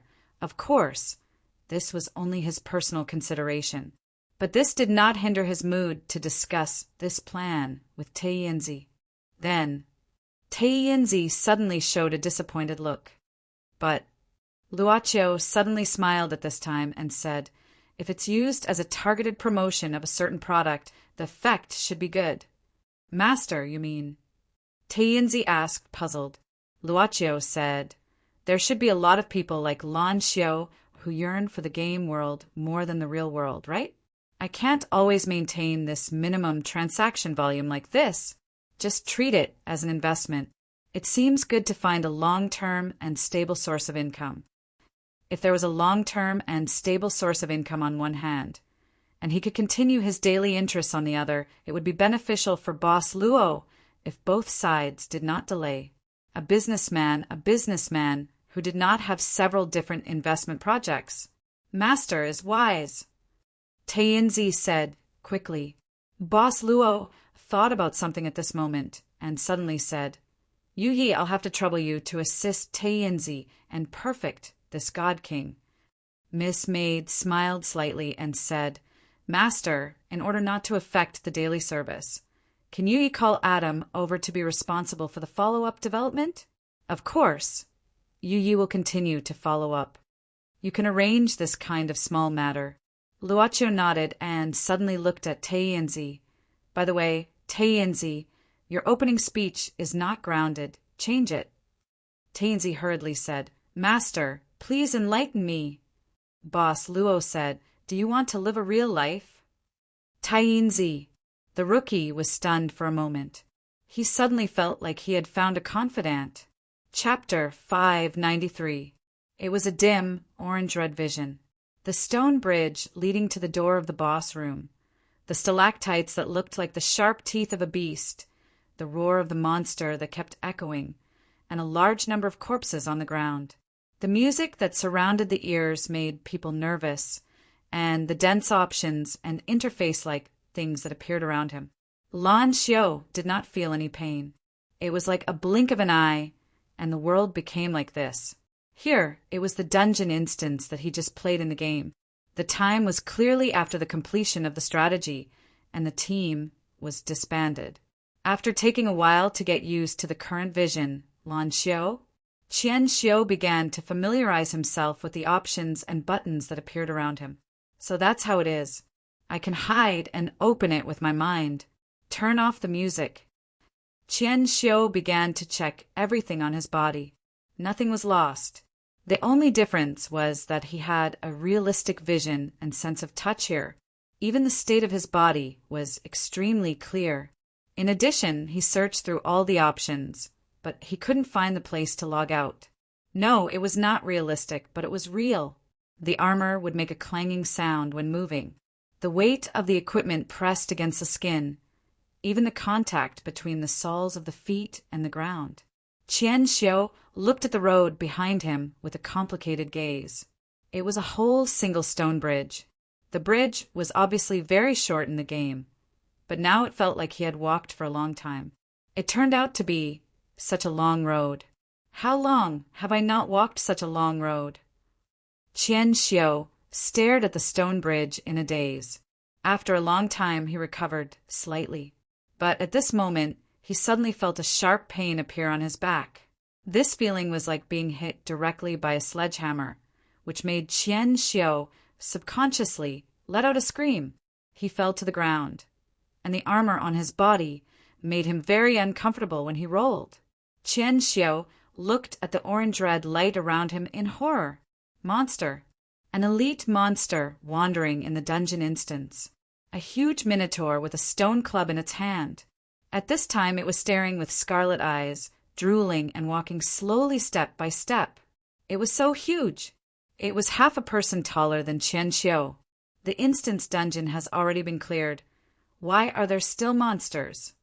Qian Xiu gritted his teeth and stood up, feeling the pain of the sneak attack just now. He suddenly said, "I understand. I have truly become a person in Jade Fantasy." Qian Xiu gritted his teeth and still pulled out the sword that he temporarily strengthened before entering the dungeon instance. He hurriedly activated the corresponding skills. Qian Xiu saw a faint flash of light suddenly burst out from his body. The feeling of a steady flow of power made Qian Xiu's spirit shocked. "This feeling!" he roared, waved the sword in his hand, unleashed his skills, and madly charged at the Minotaur. He could even rely on his own skills to kill the boss in the room. The elite monsters outside were nothing to him. Even if it was completely different from when he was sitting in front of the computer, the actions required when releasing the skill had not changed. It's just that it's switched to a first-person view. It's like VR technology, but this is the real world. When the Minotaur's chest was slashed with a huge bloody wound, it finally fell to the ground powerlessly and made a silent sound of hitting the ground. Qian Xiu sighed softly and felt the warmth of the blood splashing on his face. When he listened to the game system's prompt, Qian Xiu smiled subconsciously. This is the feeling of blood pumping. Qian Xiu stabbed the Minotaur's heart with his sword and said ferociously, "This is the feeling of being alive." As a popular online fantasy RPG game, players began to feel its benefits before entering the game, as mentioned by the merchant before the server was launched. Qian Xiu walked in the first town after the novice village in this area. He observed the time now. It was daytime, so there were many people here. Since the creation of the characters was created by scanning the avatars uploaded by the players, it was almost impossible to compare to the characters in the previous games. Basically, one could see almost the same appearance all over the streets, and the only thing that made the difference was the name, the skin, and other external things that were flashy but not practical. Of course, players could modify the scanned 3D avatar and body shape by themselves. So, basically, except for some NPCs with a single appearance for convenience, the players' appearances were probably different. Of course, there were also those who directly chose the game's character appearance template for convenience. But for Qian Xiu, although this kind of 3D modeling had been done well online, it was not comparable to the current real-life perspective. It was like being in a medieval town in another world. Everything here seemed very fresh to Qian Xiu. He even forgot the pale and powerless feeling of sitting in a dim and dirty room an hour ago. Even the sun doesn't seem to be dazzling. Qian Xiu subconsciously looked up at the gentle but not hot sun in the town. At this time, a few familiar faces entered Qian Xiu's eyes. It's them. Dominating Sky, Paper Tiger, and a few others who deleted his friend list in the dungeon instance. Obviously, these people also saw Qian Xiu. After killing the boss, they were considered to have completed the mission of entering the city. Even if they later disbanded the team and did not distribute the rewards, they were still qualified to enter. Dominating Sky, Paper Tiger, and a few others ignored him at this time. They acted as if they did not see him and turned directly into the weapons and prop shop on the street. Qian Xiu glanced silently and subconsciously opened his friends list. It was empty and there was no avatar. If you can't keep up with the pace, you won't be able to play together in the end.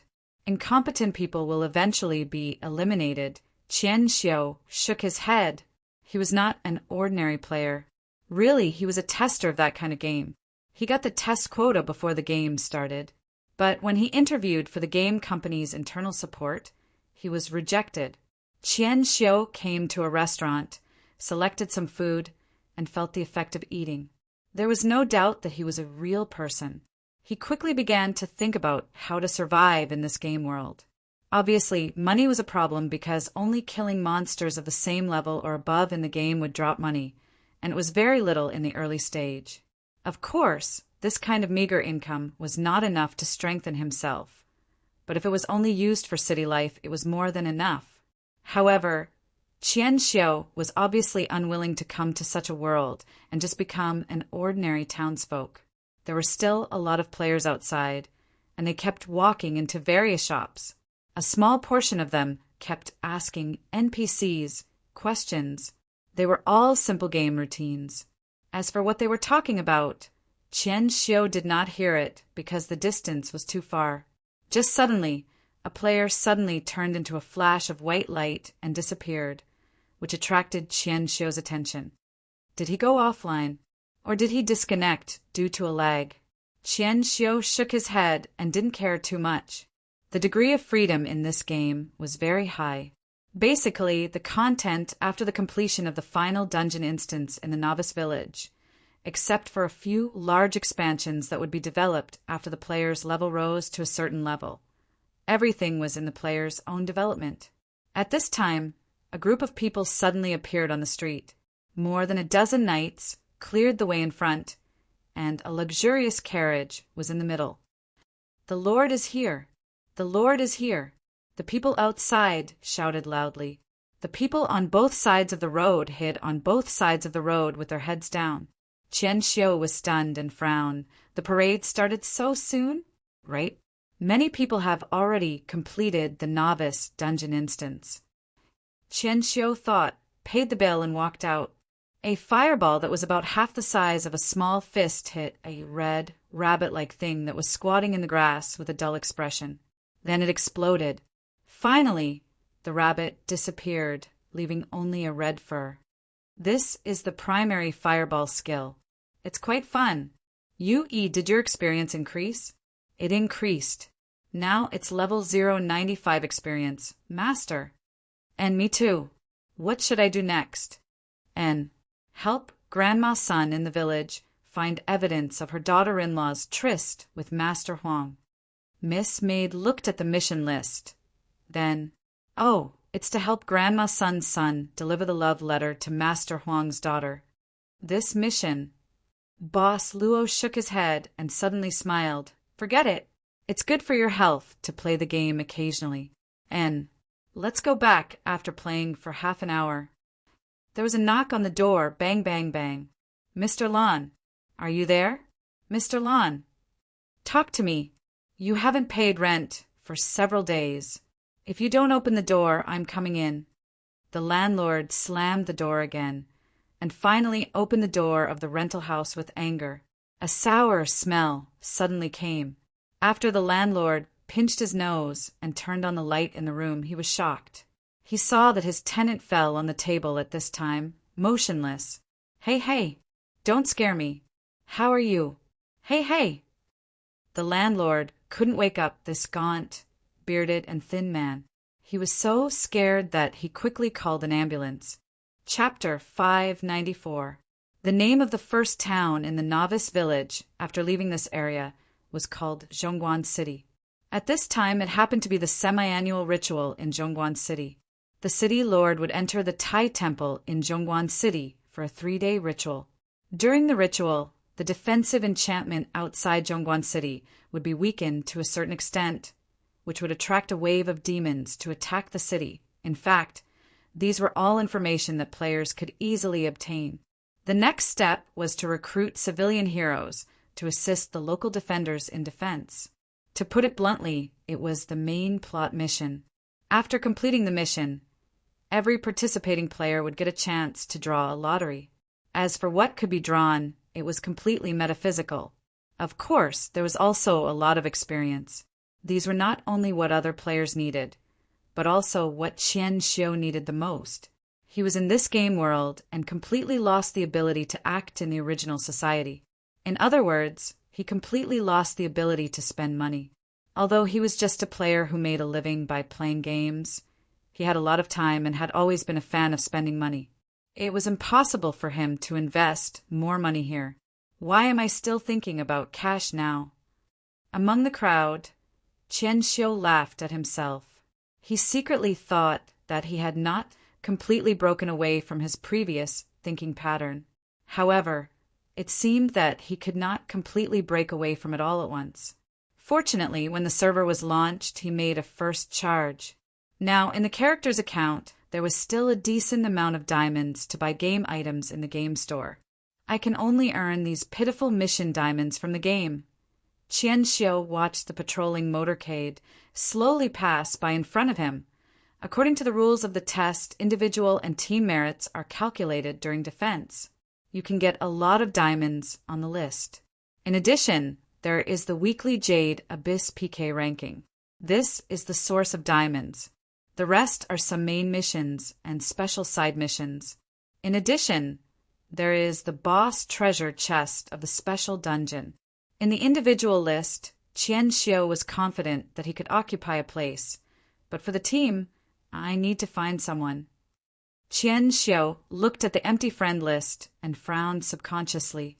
Due to the atmosphere of the general players in society and the rules of the game, guild recruitment, the chance of finding a strong casual player by luck was too low. Fortunately, Qian Xiu was successfully recruited to a team that was temporarily short of people. Because they were all rushing for merits, most players were rushing for time. Some teams that were not ready often had such a situation where they could only call for people at the last minute. Archer, priest, mage, warrior, thief. Among the small team of 6 people, plus Qian Xiu, who was a writer, they just formed a regular team. There were only a few professions, and he would only be able to choose the professions after he reached level 22. Time was limited. The leader of the team, the priest with the ID Warsong Gadasi female character, directly said, There are still 2 hours of preparation time before the defense. Everyone go and practice. Let's see if we can make it in time for the defense. The Archer ID, African, didn't eat dog food yesterday, male character agreed. Sure. The Mage ID Green Sukumazu, male character, suggested. The efficiency of farming monsters is too low. Let's focus on normal quests for now. The Warrior was a female character with the ID Muscle Kana, and the Thief was a male character with the ID T's ***** quickly. These two also agreed directly. Chen Xiu just nodded, but after a while, Warsong Gadatsi suddenly said, Chen Xiu, do you have any opinions? Everyone agreed. Chen Xiu only reacted then. It seemed that the players who were just controlling the character couldn't see his nodding action at all. Chen Xiu only said a simple word, okay. His voice turned into text and appeared in the chat channel. Then Chen Xiu thought of something and immediately said, since the professions are different, let's level up separately. Let's gather when the time is up. Everyone also agreed. Except for Chen Xiu, the other 5 people probably knew each other early on, so they seemed to have quite a tacit understanding. At this time, the system suddenly issued an announcement. Player, 1,000 delicate feathers, use the server loudspeaker. Blue sky. Are you here? Add me as a friend. Refresh. The server loudspeaker was refreshed 99 times in a row. Warsong Gadatsi. This tycoon is here again. Green Sukumazu. This was the name of the last game, right? 1,000 delicate feathers. Isn't it too ruthless? 100 yuan for a server loudspeaker. She's sick. African, yesterday did not eat dog food. Don't worry about it. Anyway, I heard that she is a rich, crazy woman. I don't know which game she was abandoned by a man, but she has been changing games crazily. Every time she looks for this blue sky. T's ****************.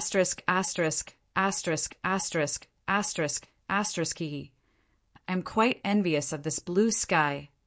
This 1,000 delicate feathers is definitely a rich woman. Muscle Kana. What if she is ugly and fat? After a few years of hard work, she can turn over a new leaf. Muscle Kana. F***CK off. I don't know you. Warsong Gadatsi, don't talk nonsense. Go and do the mission. That Chen Xiu has already left. I guess he is a veteran. Find out his background when defending the city. If he is suitable, we will recruit him to our side. Get to work, get to work. The announcement was still being refreshed. After all, 99 loudspeakers with an upper limit could last for a long time. Zhongguan City, Night Training Hall. Of course, this was not a place to subdivide the profession selection. It was just a training place for knights. The defeated objects here would not provide any experience, and there would not be any drops. It was just a place for novices to familiarize themselves with the use and combination of skills. Basically, few people were interested in this kind of place, but the game did have such a function. In fact, the novice village also had it. Its function was similar to a novice tutorial. When Chen Xiu came here, naturally it was empty. There was still an hour and a half before the gathering time. Based on the suggestions during the test period, Chen Xiu had reached level 22 and completed the profession advancement first. Originally, the next time should be to continue to improve his level, but for Chen Xiu he had other considerations. That was, he was different from the player in front of the computer who controlled the character. He had his own body. Although the combat skill was only a skill, Chen Xiu found that when he was attacked by monsters before the dungeon instance, he did not control as well as he imagined. He even seemed clumsy. This forced him to take precious time to fully familiarize himself with his current body. The training hall was the most suitable place. There was no way to cheat on the free use. Name: Chen Xiu. Use past. Young knight, work hard. For the things you want to protect, unleash your strength. For the things I want to protect? Am I still a child? Chen Xiu stepped into the training ground expressionlessly. Let's start with a simple wooden puppet first. There's nothing worth protecting. Chapter 595. The thief who used a two-handed dagger quickly used the stealth skill to break through the back of the Minotaur while the warrior was fighting the Minotaur head-on. He used a fatal blow and poison blade in succession. Finally, as an archer, African didn't eat dog food yesterday, shot an arrow skill with an explosive effect and directly exploded the Minotaur's head. When the huge Minotaur's body fell to the ground, it meant that this temporarily formed team had gained a little more merit. At the same time, under Qian Xiu's command, a Minotaur also came down. It took almost the same time as the three people over there, War Song Gadatsi, and a few people who were playing the game couldn't help but discuss in the voice chat room outside the game. This knight's skill is a bit amazing, but isn't it a bit unsociable? Everyone's personality is different. Besides, we don't know each other. Is it possible to get familiar with each other all of a sudden? When we first met, wasn't Tsukomizu very difficult to please? Damn, why am I being implicated? Gadatsi, do you think this Qian Xiu is a veteran in the testing area or a game actor? I don't see how he stimulates spending. Let's wait and see. I'll talk to him first. While these people were discussing outside the game, Qian Xiu was also silently observing the cooperation of Gadatsi and a few people. At the beginning of the game, he had only formed a team twice. The first time was the novice village dungeon instance, and then they parted on bad terms. This was the second time. Compared with Paper Tiger and a few others, Gadatsi and a few others were obviously much better. All kinds of cooperation seemed to be experienced. Qian Xiu suspected that there might be a small studio behind this team. War Song Gadatsi. Qian Xiu, there are too many people in this area. We can't get many monsters.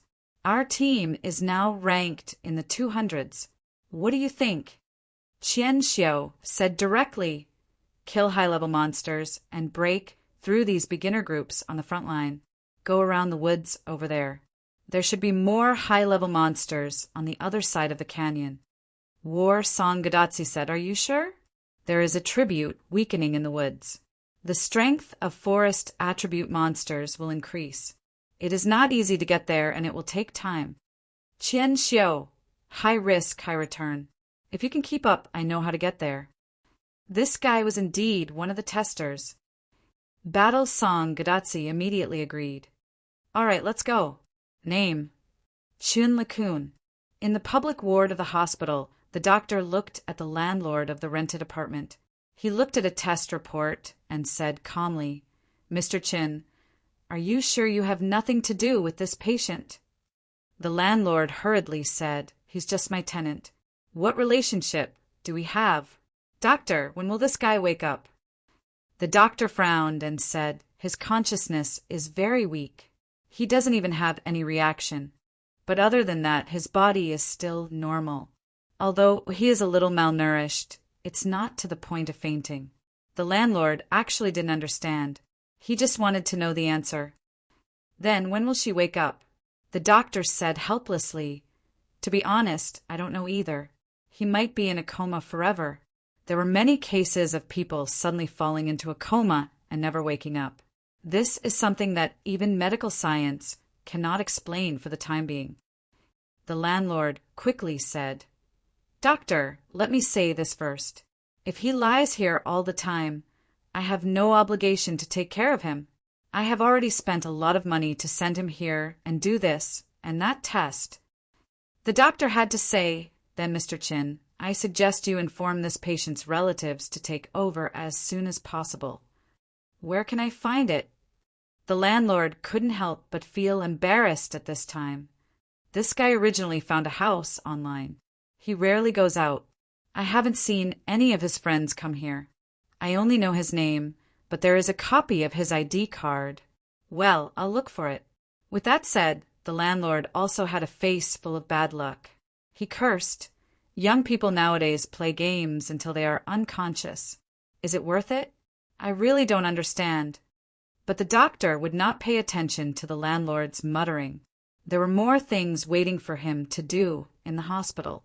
After seeing the doctor leave, the landlord frowned. Suddenly, he whispered to the thin man with a face full of stubble on the hospital bed, "Why don't you just die? You are a waste if you are alive. You also implicate others by lying down." Haha. Sure enough, he came out. "Chen Xiu, you are really good. This is a shortcut." After passing through the dark woods, the entrance to a valley appeared in front of them. The temporary team rushed all the way and soon rushed into the valley. As for the road, they could also encounter some teams, but they seemed to rush in from other places. But the important thing was that there were obviously fewer people killing monsters. In this way, the efficiency of the team naturally improved greatly. Seeing that the team's ranking was rising rapidly, everyone worked harder to kill monsters. Qian Xiu still couldn't cooperate well with Gadotzi and others, or it was difficult for him to integrate into them. But this did not hinder his own progress. He always felt that something was missing. What is missing? This feeling of being alive. This feeling of being full of strength. I haven't had it for a long time. There was a fire spreading around. The body temperature rose due to vigorous activities. The sweat in the armor was like rain. His heart beat violently. The nerves caused by the killing were tense. All these stimulated his nerves crazily this time. He could already fully familiarize himself with his body. So fast! There was a kind of fanaticism surging from the heart, as if venting all the depression in his heart. Qian Xiu forgot everything, and even had the impulse to look up to the sky and roar. The sword in his hand drew warm blood. Unconsciously, Qian Xiu couldn't hear the shouts of the other members of the team at all. He killed into a group of higher-level monsters. Suddenly, a scream sounded in front of Qian Xiu. At this time, the sword in his hand just directly cut off the entire arm of a monster, and another skill had been connected perfectly. The sword, emitting a faint golden light, swept wildly toward the monster's neck. Qian Xiu's eyes suddenly widened at this time. Time seemed to be frozen. Blood burst out in front of him, and a head flew out in front of him. The flying head even stared at Qian Xiu with wide eyes. This is a human? A human head? Is it not a monster? No, no. No, it's a monster. Qian Xiu looked at the head rolling on the ground, and a chill invaded his whole body. It was indeed marked as a monster, a cursed demonized soldier. There were such demonized soldiers nearby. Their grayish-white skin was like a person who had just died. There were 8 of them, and they were surrounding Qian Xiu at this time. Their eyes were especially large, and when they opened their mouths, they let out involuntary wailing sounds. They were even more frightening than those evil demons and monsters that were depicted, even more malevolent than those demons and monsters. "Don't come over!" Qian Xiu took a step back subconsciously. He stepped on the head on the ground, and his body trembled suddenly. This is just a monster, not a human. Not a human. None of the people here are human.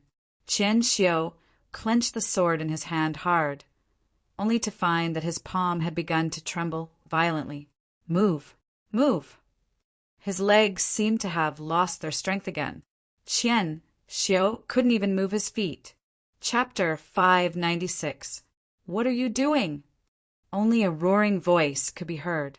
As a warrior, Muscle Kana swung her big sword at this time, released her skills, and jumped in front of Qian Xiu.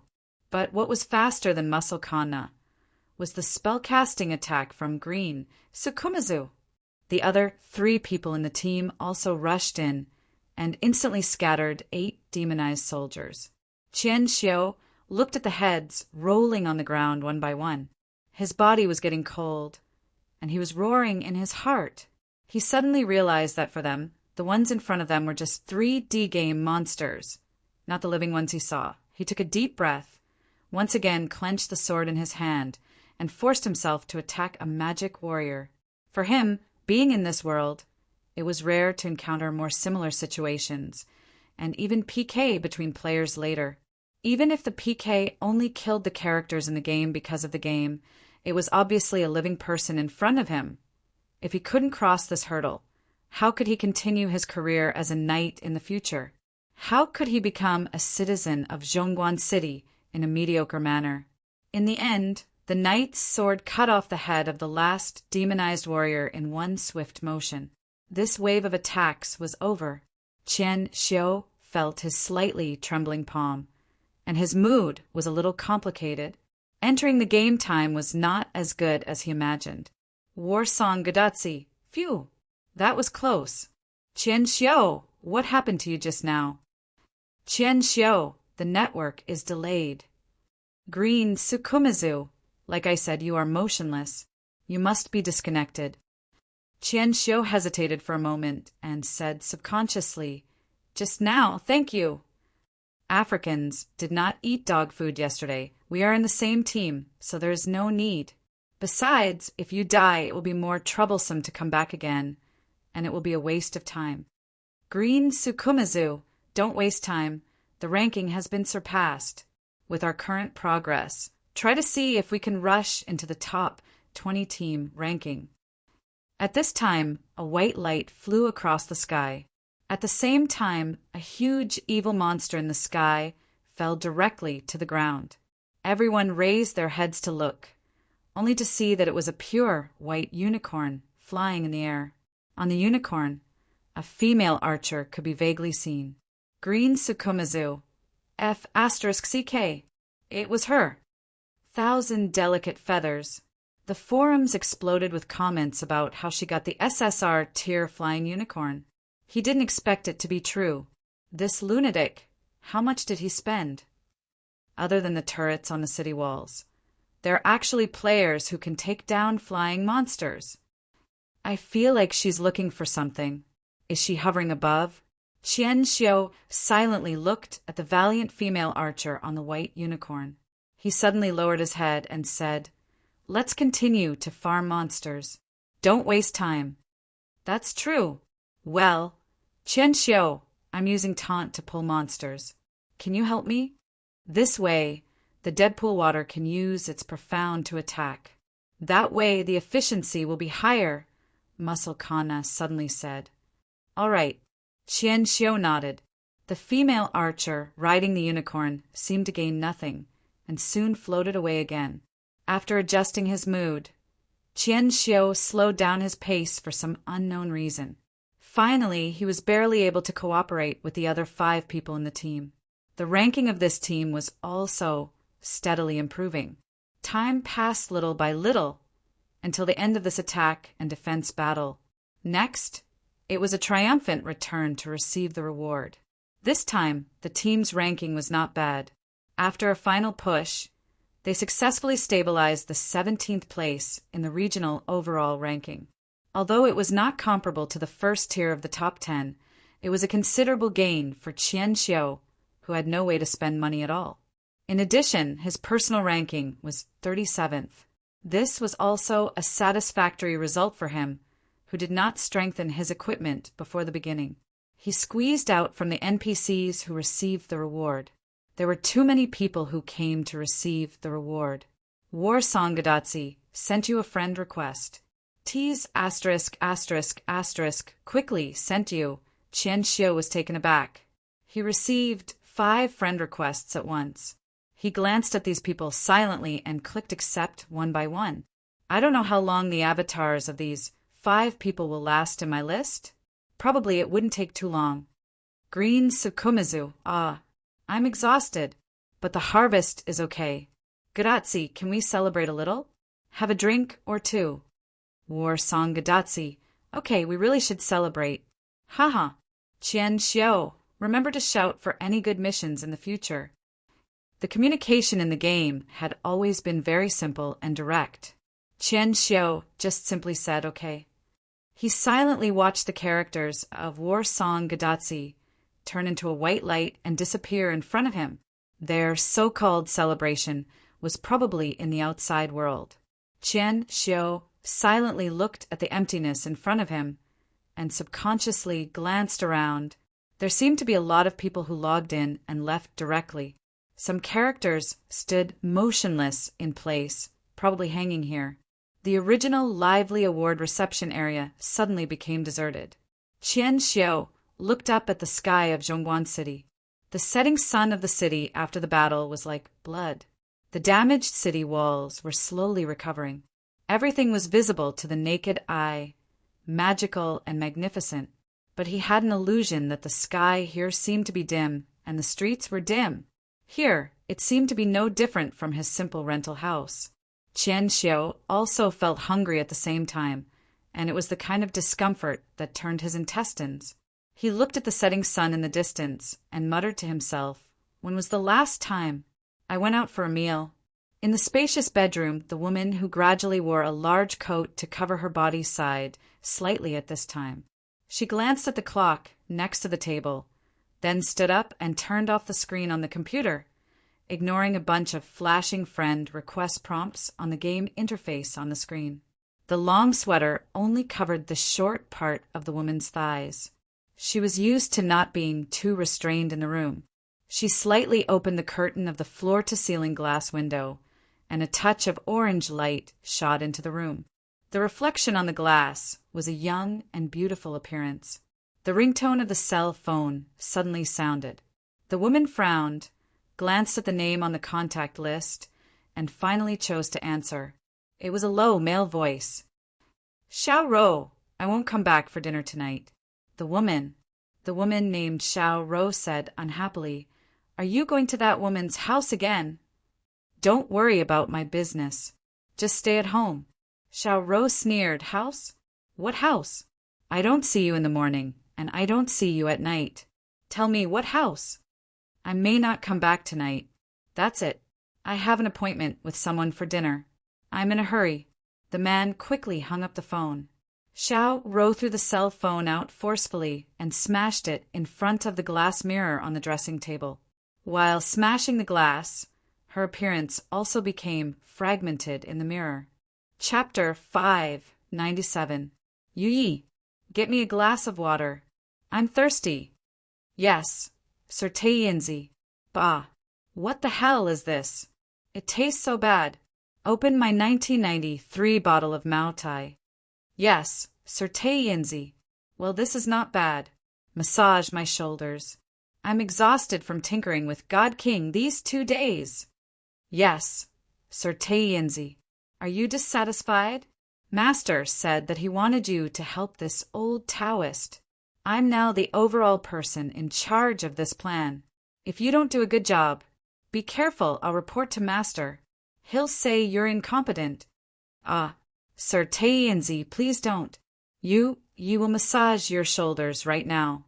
The above, don't get me wrong, of course it didn't happen. It only existed in the mind of the club's super newcomer. In fact, at the same time, Taiyinzi was holding a tray with a cup full of black liquid. He put the cup in front of a metal lump. It was called Adam, the work of the club's servant girl. It was an intelligent programming machine with complex algorithms. "Mr. Adam, your crude oil," Taiyinzi said quickly. Adam's head turned 180 degrees and opened up the plate behind it. 2 retractable mechanical arms picked up the cup and poured the so-called crude oil into its mouth. It then turned back to continue with its work. "Well, Miss Yu Yi, is there anything I can help you with?" Taiyinzi came to Miss Maid again as if he was floating in the air. Miss Maid, who was typing something quickly on the keyboard, smiled and said, "No, I haven't. Taiyinzi, if you're free, you can go and sweep the door, or see if any new customers have received the mail." I'd better check the mail." Taiyinzi sat back in his seat miserably. This was a room on the 2nd floor of the club, but it had been transformed into a workshop with a large number of mainframes in a very short time.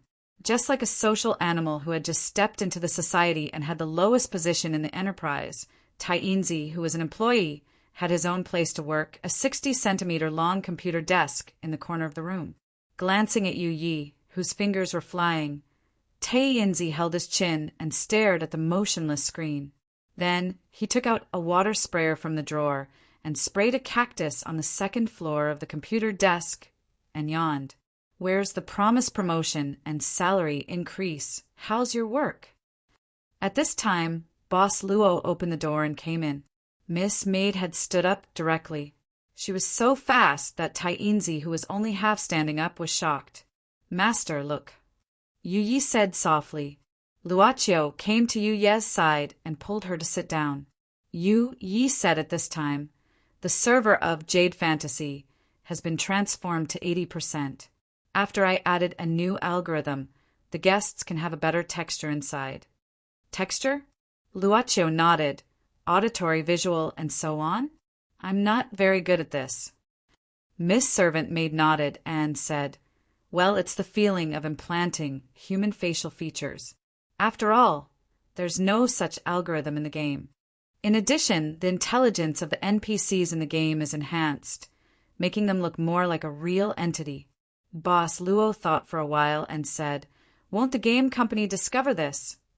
"The real mainframe is here.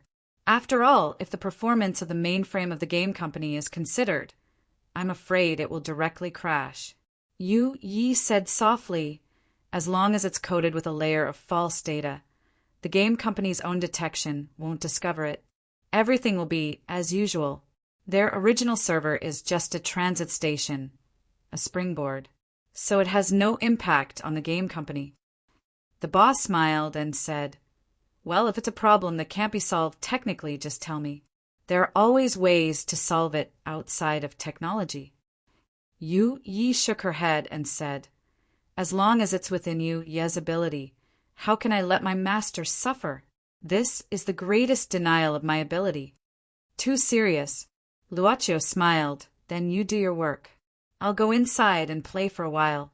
I received an interesting mission yesterday." "Okay." Seeing Yu Yi sit back in her original place, Luocio looked at Tainzi, who was standing upright in the corner. "Tainzi, you seem to be very free?" Tainzi's body suddenly stiffened, and he looked at the computer screen in an instant. He rubbed his chin and said, "Aya, it's so strange, master. I seem to have seen a flash, just now. Why did it suddenly disappear? Where did the problem go? It's so strange, so strange." Okay. Boss Luo chuckled. "You accompany me in. The mission requires 2 characters to do." Is this the master's personal appointment?" "Tainzi, Tainzi, join us." The taste of food seemed to be getting better and better. Qian Xiu was enjoying the delicious food in the hotel restaurant where he stayed. This kind of taste cooked with strange meat made Qian Xiu feel an unprecedented sense of explosion in his taste buds. Just the money earned from a simple small mission allowed Qian Xiu to live a very good life. This seemed to be countless times better than when he was still in the rented house. A week. It had been a week since he came to this world. He felt as if he had been reborn. But since he teamed up with Gadazzi and experienced the attack and defense battle a week ago, Qian Xiu had not taken the initiative to contact them during this time. Of course, Gadazzi would occasionally send a greeting message. Qian Xiu was still not used to taking the initiative to communicate with others. In other words, he had forgotten this kind of communication for a long time. But this did not make him care too much. Only a week had passed, and he was still adapting to today's life. In fact, there were still countless things waiting for him to explore in this world. Those feelings of anxiety that occasionally appeared were quickly diluted by novelty. After eating breakfast, Qian Xiu left the hotel. He was probably the only one who would spend a whole night in the hotel like him. After leaving the hotel, Qian Xiu planned to go to the teleportation array in Zhongguan City. Since yesterday, he had considered forging a more powerful weapon for himself, and one of the materials could only be obtained somewhere in the novice village. Why would people persevere in repeating the boring actions in the game? Probably because humans were born with an indescribable pursuit of the improvement of the numerical value. Looking at things showing an increasing trend little by little, one's mood would always be better. Strengthening the victory fighting seemed to be instinctive. Are there still 2 teeth left? Qian Xiu wiped the sweat on his forehead. He stopped killing the monsters in the forest, in a dense forest near the novice village, and planned to take a break. This kind of real battle and sitting in front of the computer was very physically and mentally exhausting. Even after a week, Qian Xiu still could not fully adapt to such high-intensity exercise. Help, help. Vaguely, there was a cry for help. Qian Xiu frowned. How can there be a cry for help in such a place? Logically speaking, with the current game progress, the monsters in this place would not make players cry for help. Besides, players would not call for help. Could it be a malicious PK? Strictly speaking, this dense forest was no longer a safe area of the novice village. But the malicious PK between novices did not seem to happen at present, right? Could it be that there are still missing side missions? Qian Xiu quickly thought of the situation where he might have triggered some special events. If this was the case, the reward would generally not be too bad. It was worth taking a look. He followed the cry for help all the way, and the sound became clearer. It was the sound of a woman's painful whine. Turning over the branches of the dense forest, under a big tree, at the place where the roots were entangled, a woman in a hemp skirt was tied to the trunk at this time. The woman's clothes had been torn, and behind her, a man who took off his pants was twitching wildly. The woman's painful cry and the man's happy and ferocious laughter were intertwined. On the ground, there were some weapons and armor. There was also a basket, which probably belonged to this woman. This woman is a villager in the novice village, and this man is actually a player? This game allows this kind of thing to happen, but Qian Xiu had no time to think about this problem at this time. Looking at this sinful scene, he suddenly held the sword in his hand in advance. A skill flew out and hit the old tree root, making a loud noise. The male player who was doing evil was shocked. He quickly gave up the woman he was violating, jumped out, and waved his hand toward the equipment and weapons on the ground. The equipment and weapons appeared directly on his body. Who are you? How dare you ruin my good deed? The man was a warrior. He was only level 14, but his eyes were extremely terrifying. When he saw Qian Xiu in front of him clearly, his face changed slightly. Qian Xiu's level was higher, and he was a knight who had been subdivided into professions. Bastard! Qian Xiu held the long sword and walked toward the warrior with a murderous face. Wait a minute. Let's talk nicely. The man knew that he was no match for Qian Xiu. He retreated in horror and said, "Brother, wait a minute. This is just an NPC. I'll feel good. You don't be impulsive." But at this moment, the woman let out a sorrowful cry. She actually hit her head on the tree trunk, smashing her skull. She committed suicide. Scum! Qian Xiu was furious. The long sword burst into a flash. He swung the sword at the male warrior without saying a word. This kind of power directly tore the opponent's armor and cut a huge wound on the opponent's body. This blow almost took away almost 1/3 of the male warrior's life. The male warrior fell to the ground in pain and drank the potion frantically. He knew that he was no match for Qian Xiu. At this time, he covered his wound and fled frantically without saying a word. The reason why he chose this place was naturally because it was very close to the reserve. If anything happened, he could be safe as soon as possible. But he obviously did not know the gap between the subdivided professions and the novice village's ultimate dungeon. A huge impact force appeared directly behind him. Under such an impact, the male warrior only felt that his bones were about to shatter. He fell to the ground in pain. But Qian Xiu's sword had pierced directly into his back, nailing him to the ground. This stab pierced directly into his heart. Fatal! The male warrior cried painfully at this time. His expression was distorted.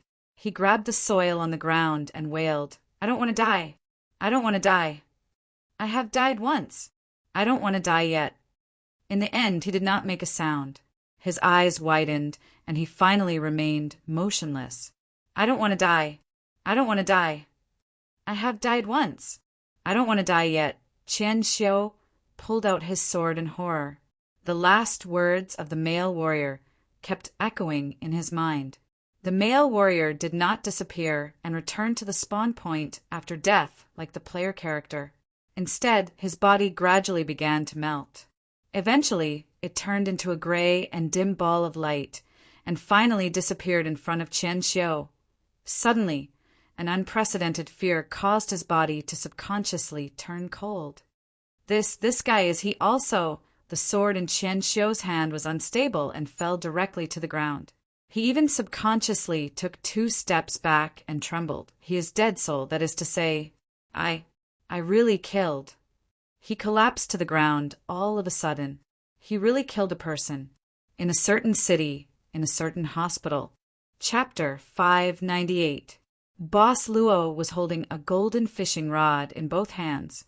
On the edge of the quiet lake, he was doing a mission in the game. This magical world is really good. This was not the first time Boss Luo sighed. With Yu Ye's continuous optimization of the game's time algorithm, it had now surpassed the concept of lifelike. On the calm lake, except for the occasional ripples caused by the swaying of the swim bladder, a circle of clearer ripples suddenly emerged. A small white light ball slowly shot out from the lake and came to Luoqiu. Feeling the despair from this gray light ball, Luoqiu smiled slightly. "Thank you for coming." The boss put the light ball into his palm, which meant that a deal was officially completed. At the same time, it also meant that Tei Yinzi's plan officially had its first income. Not long after, another ripple suddenly appeared on the calm lake, and it was more intense. This time, Tei Yinzi came out. After Tei Yinzi came out, he swam towards the edge of the lake in horror. "Moss Master! Help!" With that, a huge water column rushed out from the lake, and a huge shadow shot out of the water. It was a special creature that only existed in the game, the Golden Carp King. "Tai Yinzi, I just asked you to send the bait to it. I didn't ask you to lure it up. I don't know. It chased after me as soon as it saw me. Help, help." Seeing Tei Yinzi swimming over in horror, the waves that were hit by the golden carp began to hit the edge of the lake, causing waves and splashes. Boss Luo made a prompt decision to leave the fishing position and step back. Tei Yinzi was surprised. "Moss Master?" Luoqiu shook his head slightly. "I can't beat it now." After playing Jade Fantasy for a week, the club boss character level was now level 3. There was probably no one else who could reach this level after playing for a week. As a result, the club's super newcomer was stunned. He only felt darkness in front of him, and then the feeling of his body being crushed spread all over his body. Then a white light flashed, and Tai Yinzi appeared in the novice village's resurrection point. "Warrior, you died again? Do you want to buy a bottle of potion before you fight?" An old woman selling potions at the spawn point crouched down and brought a bottle of red potion to Tei Yinzi. "Why use again?" Because this was the 3rd time. Tei Yinzi stretched out his hand in humiliation. Give me a bottle." The owner by the lake looked at the surface of the water that was gradually calming down. He rubbed his chin and said to himself, "It seems that the method is still wrong. Let's think of something else." After saying that, the shop owner exited the game and returned to his shop. In any case, Qian Xiu must be punished for killing. After all, from the perspective of the game, Qian Xiu took the initiative to attack, which was the first malicious PK. Therefore, before the sin value disappeared, he had to stay in the wild. He could not enter any settlement for the time being. However, he could wash away some of the sin value with the pure water given at the beginning of the game. But he did not do that. Instead, he wandered outside the dense forest. The male warrior's painful expression before his death seemed to become clearer as time passed. He was not the only one who was special. In addition to him, there were other people in Jade Fantasy who were like him. Their souls were also invested here. Judging from the behavior of the male warrior just now, it was not difficult for Qian Xiu to find out. That was, in this different world, that guy probably got rid of the shackles of morality all of a sudden and became unscrupulous. This seemed to be the most common mentality.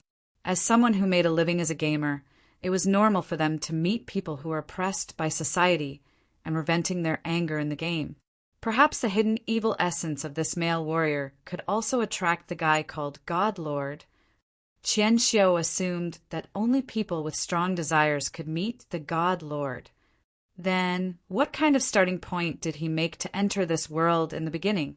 Because his body was incomplete, he hoped to be healthy? Because of the fickleness of human nature. He was fed up with the cannibalistic society, but he was unable to change it? Or was it because of something else escape? After entering the jade fantasy, too many fresh and unprecedented stimuli had been impacting his mind, so much so that he almost forgot one thing. He would also be like that male warrior. After a certain number of times, he would also achieve true death. It was like falling into a quagmire. A sense of weightlessness made Qian Xiu feel difficult to move. He saw 3 players suddenly appear in front of him. They were chasing after a small, low-level monster. This was a very common thing. But at this moment, Qian Xiu instinctively refused to let players get close to him. He even had an illusion. Were the 3 players chasing the monster disguise and were actually here to kill him? Finally, the expressions of these 3 players gradually became ferocious in Qian Xiu's eyes, like devils. He lowered his head and said nothing. He used the item to wash away his sin value as quickly as possible. He also used the expensive return item and disappeared directly from this place. Wow, he still used the return item when he was so close. He must be some big boss, right? I just took a look. His level is so high. That equipment is at light of forging 7 success? Under the flickering white light, Qian Xiu returned directly to the teleportation point of Zhongguan City. As soon as he landed, he left quickly without saying a word. He didn't want to have any contact with anyone here, even if it was an NPC in the game. He just wanted to return to the hotel room. He subconsciously felt that the narrow room could bring him a sense of security. Qian Xiu! Qian Xiu! On the street, someone suddenly called out to him. Qian Xiu stopped. The people who called him were War Song Gadatsi and T's **** quickly. After War Song Gadatsi greeted him, he smiled and said, I haven't seen you since the last attack and defense battle. You are really elusive. Qian Xiu was silent for a moment before saying, What's the matter? War Song Gadatsi said, In fact, it's nothing special. I just want to say hello and talk about the recent situation. How have you been recently? Qian Xiu said, Not bad. If there is nothing else, I will go first. With that said, Qian Xiu turned into another alley and left without waiting for the response of War Song Gadatsi and the others. Seeing that Qian Xiu had completely left his sight, War Song Gadatsi frowned. T's **** quickly said unhappily, What the hell? I originally planned to recruit people to do the escort mission. Looking at his manner of speaking just now, I really don't want to speak. War Song Gadatsi shook his head. Maybe there is an emergency. Let's find someone else. T's **** quickly said suddenly, He deleted me from the friend list. War Song Gadatsi frowned again and said, Me too. T's **** quickly shook his head and said, So be it. We have never chatted anyway. Let's go. After closing the door of the room, Qian Xiu lay on the bed of the hotel room. The curtains next to him were pulled tight, and the room suddenly became dim. Next to him, the interface of the friends list had just been cleared by him. The system loudspeaker, the player 1,000 delicate feathers, used the server loudspeaker.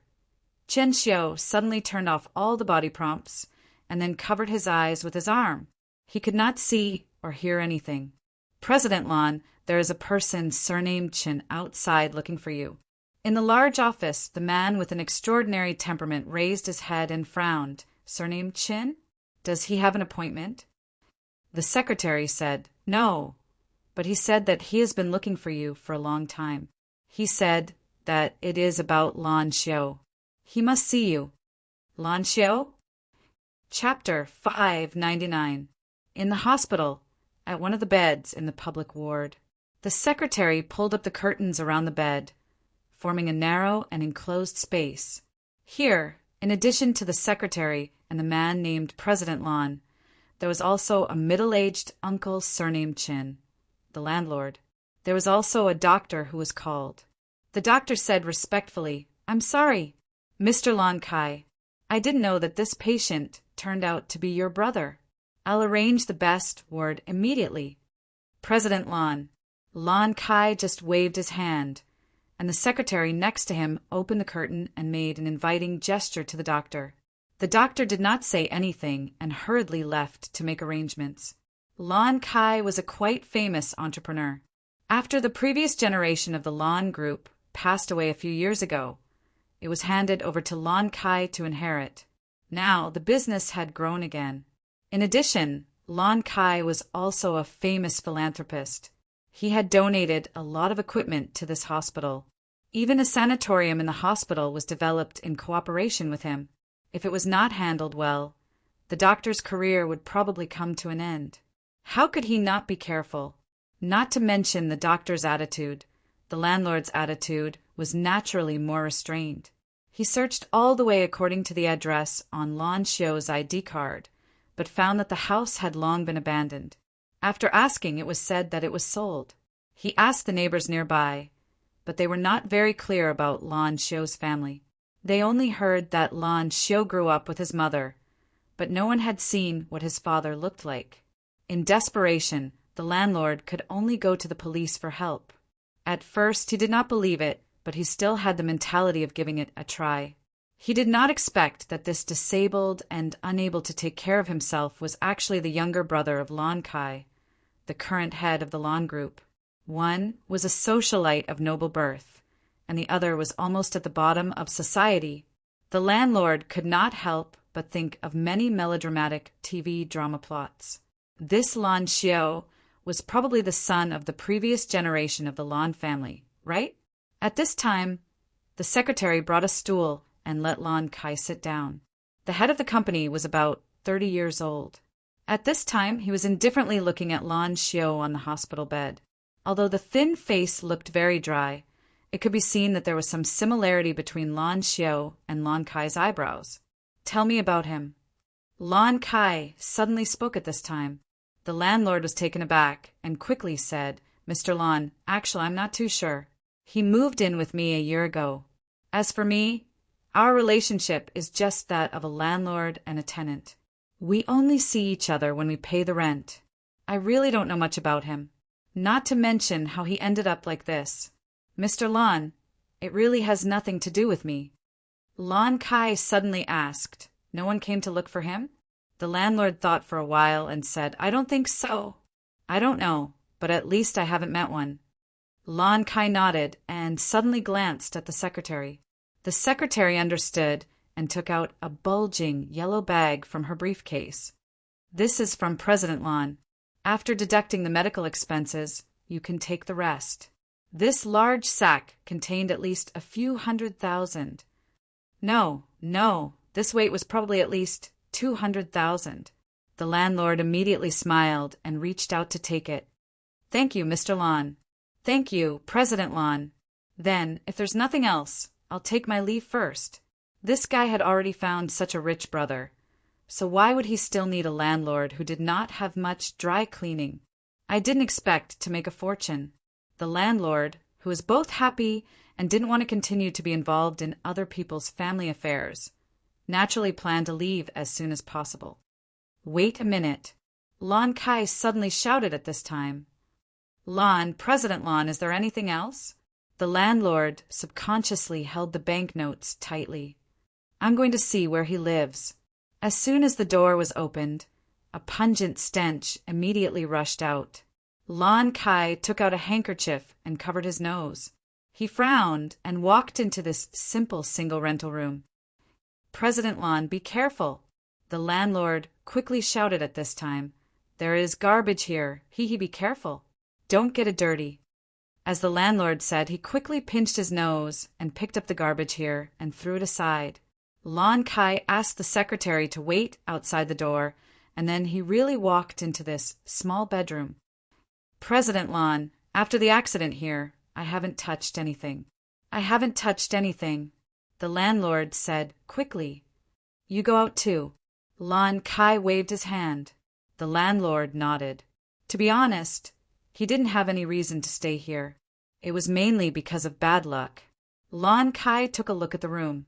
On the messy bed, clothes were placed everywhere like dried vegetables. There were also a lot of clothes on the floor, exuding a damp and stewed smell. A cockroach suddenly crawled under Lon Kai's feet, which made Lon Kai's brows almost wrinkled into a Chuan character. Not to mention the stench coming from the toilet. There were probably adult diapers that had not been cleaned up in time. Lan Xiu's lower body was completely unconscious, and it was common for him to suffer from incontinence. Lon Kai was still expressionless, but when his gaze moved to the only table in this place, his gaze suddenly became fierce. He walked to the table and reached out to pick up the covered photo frame. In the photo, one was Lan Xiu, and the other was a woman with a bright smile. Lon Kai's gaze contracted slightly, and he suddenly threw the photo frame on the ground. His shoes stepped on the photo frame and directly crushed the glass of the photo frame. Lon Kai finally picked up the photo again and crumpled it into a ball again. Finally, he picked up the lighter from the table and burned the photo to ashes. Only then did he leave the smelly room. In the car, Lon Kai opened the window and looked at the secretary standing outside the car. He ordered indifferently, "Find someone to clean up the things in the house. Take care of it today. In addition, let the landlord rent out the house as soon as possible." The secretary quickly wrote it down. Lon Kai glanced out the window at the old rental house at this time. His gaze was a little gloomy, and he suddenly said, "Also, this matter must be kept a secret. Don't spread it out, especially in my house." "I understand, President Lon." The secretary nodded heavily. The car slowly left the alley. Lon Kai also closed the window. He closed his eyes and leaned his head. No one knew what he was thinking. Soon after, Lon Kai took out the phone. "Xiao Ro, I won't be back tonight. Don't wait for me to eat. It's up to you. Anyway, it's the same whether you come or not. If you don't come back, I might be happier." Beep, beep. The other party hung up first. In the ashtray full of ash and cigarette butts, some embers suddenly began to float and separate little by little. There were also some residues that had not been completely burned. They constantly combined in the air and restored to their original appearance little by little. Finally, they became a photo full of wrinkles. The broken photo frame on the ground was restored to its original appearance in the same way. Finally, they fell into the hands of Boss Luo together. Boss Luo looked at the photo carefully. He didn't seem to intend to erase the traces caused by the rubbing of the photo, although this kind of thing was probably as simple as drinking water for Boss Luo. Luochio just put it into the photo frame again. In the photo, he and she not only smiled but also raised a trophy together. "Since this place can't hold it, it's better to stay at my place," Luochio muttered and left. Soon after, some people in the uniform of the moving company came in. Under the command of Lon Kai's secretary, they began to move the things here. Chapter 600. "Okay, you all go back.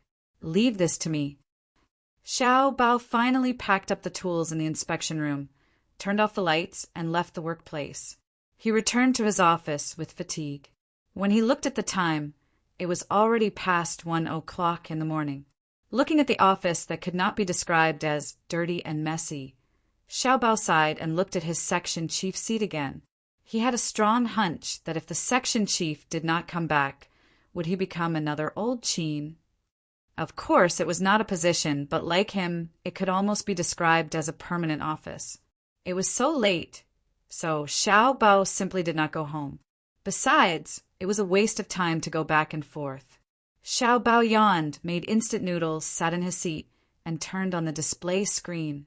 In general, it's my personal time now, right? Xiao Bao thought. As a technician in forensic science, his life was too monotonous. Although the salary was okay, what was the difference between him and a salted fish if he repeated this kind of life every day without playing games? Xiao Bao ate the freshly cooked noodles while zooming in on the game interface in the small window. In the afternoon, something was sent to be tested, and then he had been busy until now. Damn, I really died. Xiao Bao shook his head and remembered that he was clearing a side mission in the wild when he went out. Then his character was still in the wild. Seeing that there were still a few monsters left to complete the mission, Xiao Bao, who gradually discovered his own obsessive-compulsive disorder under old Qin's influence, yawned and decided to at least complete the mission before going to bed and so on. He ran out of the city in the game alone, Zhongguan City. As a determined slacker, it had been more than a week since the last time he cheated others in the novice village. Yesterday, he finally succeeded in getting rid of the novice title smoothly. It's rare. Xiao Bao laughed twice. Thus, the professional cleric healer named Xiao Bao passed through the huge city gate and ran all the way to a sparsely populated area. However, as a cleric, his attack methods were really close to zero. If it wasn't for this kind of quest monster, Xiao Bao would have fallen asleep and seen if he could join the party tomorrow. Hey, there are still people doing missions so late? Xiao Bao looked at this area on the screen and found that someone had arrived a step earlier than him. He couldn't help but look at it curiously. Qianxiu? This name sounds familiar. Isn't he the knight in the team that I cheated last time? Don't doubt the memory of a technical dog. If he didn't have a good memory, how could he get a qualification that required a lot of professional knowledge? You're already so high-leveled. Why are you still killing these small monsters? Xiao Bao continued to observe the knight named Qianxiu and found that a pair of monster corpses had fallen beside him. The knight was like a robot, standing alone in the empty area. When the monsters respawned, he would immediately attack. Then, some of them stood there like wooden chickens, waiting for the monsters to respawn before moving again. A cheat. Xiao Bao subconsciously had such a thought. After all, he was a high-level Grand Knight with a full set of decent equipment. Wouldn't it be a little too boring for him to be farming mobs in the middle of the night? But when he thought about it, because of the encryption algorithm of this game, no one had successfully made a cheat on the black market section of the external discussion forum for the time being. In addition, Xiao Bao also found an interesting thing. That was this knight actually did not do nothing but wait for the monsters to respawn. He could also drink. Yes, drink. In fact, he still held a large bottle of wine in his hand and would take a sip from it every once in a while. The character has this kind of action. Xiao Bao was taken aback. Then he rolled a ball of dough and stuffed it into his mouth. He muttered, "How bored is this guy?" But thinking that he was eating instant noodles in the office in the middle of the night while playing games and waiting for sleepiness, he was also bored enough. Xiao Bao laughed at himself and manipulated his character to approach the Grand Knight. "ID Xiao Bao, hey, brother, why are you so late?" When the alcohol flowed in the blood and made the heavy feeling in the head more intense, Qianxiu could temporarily forget some things. The blood splashing and screams of the monsters after they were injured increased his vague sense of excitement at the same time. Alcohol and blood. Under their interaction, Qianxiu didn't have to think too much. Killing these little monsters had almost no effect on him except to provide a meager amount of money. But at the same time, there would be no danger in killing these little monsters. Yes, there would be no danger. The feeling of hunger finally drove his body out of the room. But he could not bring an income if he did not work. Since the last time he deleted Gadatsi and the others as friends, Qianxiu had been in a state of inaction. He basically went out late at night and returned to the hotel before dawn. He did those simple solo missions alone. He did not care too much about the so-called level ranking. Now he had fallen out of the first echelon. But it seemed that there was nothing wrong with this. He could drink, eat, and be stable. The most important thing was safety. Safe living.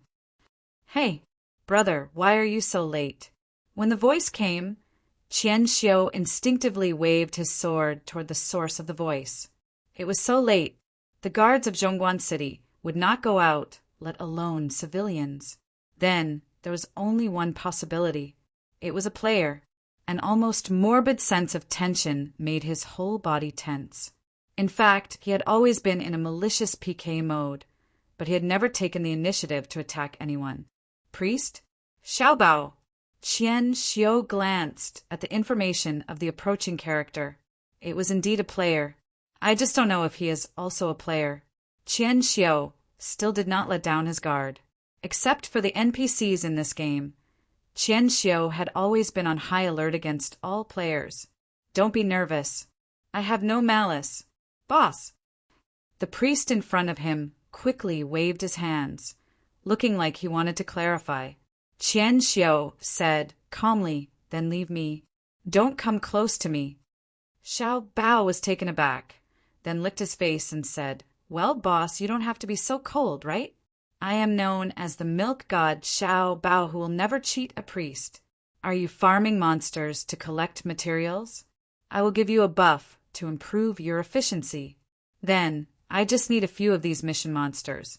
Shall we form a team? Win-win. Qian Xiu looked at the priest for a while before putting down the sword in his hand. He said calmly, Go. I don't team up with others. In addition, I remember you. You were the one who didn't enter the last instance in the novice village last time. Xiao Bao was suddenly embarrassed, smiled in front of the computer screen, and quickly said, Boss, I also have my difficulties. Please be sure to understand the difficulties of the fishy party. Qian Xiu ignored him and walked in front of Xiao Bao with a weapon. However, Xiao Bao caught up with him. Boss, have you gotten enough materials? Where are you going? Qian Xiu said a little irritably, Don't follow me. I won't take you. Do the mission yourself. Don't think about relying on others all day. He had seen too many of this kind of bootlickers, but it was undeniable that this kind of existence was also a large group in the game. Relying? Is this guy still in the second year of middle school?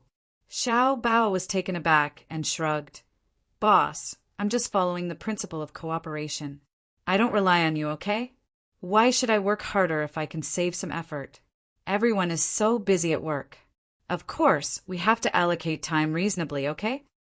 Qian Xiu said, In this case, you are wasting time following me. Go back and do your mission. Xiao Bao shook his head and said, I'm not doing it. Let's talk about it tomorrow. Anyway, my efficiency is too low. It's just that there are too few people at this time. I just got off work and can't sleep. I'm bored. It's okay to find someone to chat with. There were indeed such people in many games. They didn't participate in the games, leveling, and fighting. They just chatted to pass the time. It seems that this Xiao Bao is this type? Qian Xiu frowned. This was basically the most difficult type for him to deal with. Under normal circumstances, he would choose to ignore the other party directly. After a long time, the other party would automatically give up and choose other targets to chat with. By the way, boss, where did you find this drinking action? Why didn't I see this action in this mission's action column? Is it the effect of using the prop? Qian Xiu was stunned. The players outside can already see this action. He could only say calmly, It has its own effect. Xiao Bao nodded. That's what I said. But this is fun. Where did you buy this kind of wine? I'll get some to play with. Qian Xiu said impatiently, It's the only way to get it from the monsters. You can't get it. Xiao Bao was slightly disappointed and followed for a while. He chattered beside Qian Xiu for a long time. When he saw the city gate of Zhongguan City in front of him, he said, Oh, we're here. Then, boss, let's meet again if fate allows. I won't go in. I'll just go offline here. It's convenient to go out of the camp tomorrow. Qian Xiu was suddenly stunned. This guy is really a chatterbox. He just wants to find someone to chat with. Anyone can do it. Qian Xiu glanced at Xiao Bao and nodded silently. Xiao Bao waved his hand at this time and said, Boss, don't be too late. Take care of your body. Recently, there have been several news reports saying that someone was too high playing games and suddenly died at home. They were only discovered a few days later. Seeing that Xiao Bao was about to disappear, Qian Xiu suddenly said, Wait a minute. What? Add me as a friend. Qian Xiu said abruptly. Oh, Qian Xiu said again, Will you be there at this time tomorrow night? Xiao Bao said, It's hard to say. Why? Qian Xiu said calmly, I will look for you. After speaking, Qian Xiu walked directly into the city gate of Zhongguan City and disappeared all of a sudden. He was also a weirdo. Xiao Bao shook his head, yawned, turned off the game, opened the folding bed behind him, and lay down at once. I'm so sleepy. I don't want to go to work. Tomorrow. Wait. Sister is Xiao Huang Ben's teacher is updated today. Damn, I almost forgot. Chapter 601. For Qian Xiu, he had now lost the channel to directly obtain information from the outside world. For example, he could not read various strategies and gossip posts on the forum like ordinary players. Furthermore, he was even more unable to obtain information from the outside world. Of course, whatever happened in society was already at a level where he could ignore it. But there was only one thing. That was the sudden death of the game player. In addition to him, how many unknown people had entered the world of Jade Fantasy? The ability of the God King was terrifying. He needed a channel to obtain information. Xiao Bao might not be the most suitable candidate, but he was the first guy to bring this information to Qian Xiu. Although Qian Xiu didn't like to have too much communication with people, Xiao Bao's talkative personality would make him blabber even if Qian Xiu didn't ask much. But Qian Xiu didn't expect that things didn't go as smoothly as he imagined. At 9:00 in the morning, he saw Xiao Bao online, so he tested him and took the initiative to ask if Xiao Bao was online. Oh, boss, wait a minute. 2 hours later, Xiao Bao still stood in the same place, stupidly motionless. Qian Xiu frowned and asked for the second time. Half an hour later, Xiao Bao finally responded, I'm sorry, boss. I just had something to do, and left. Do you have anything to tell me?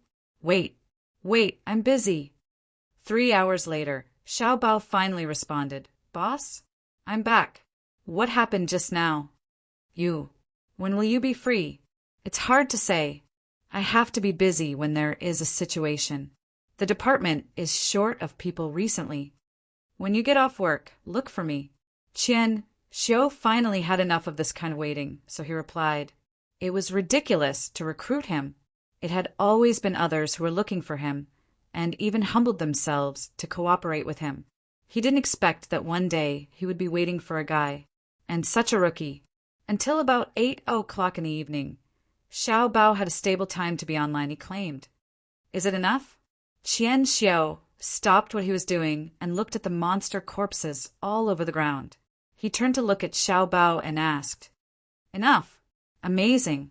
You cleared all the missions I accumulated in an hour. As expected of the big boss.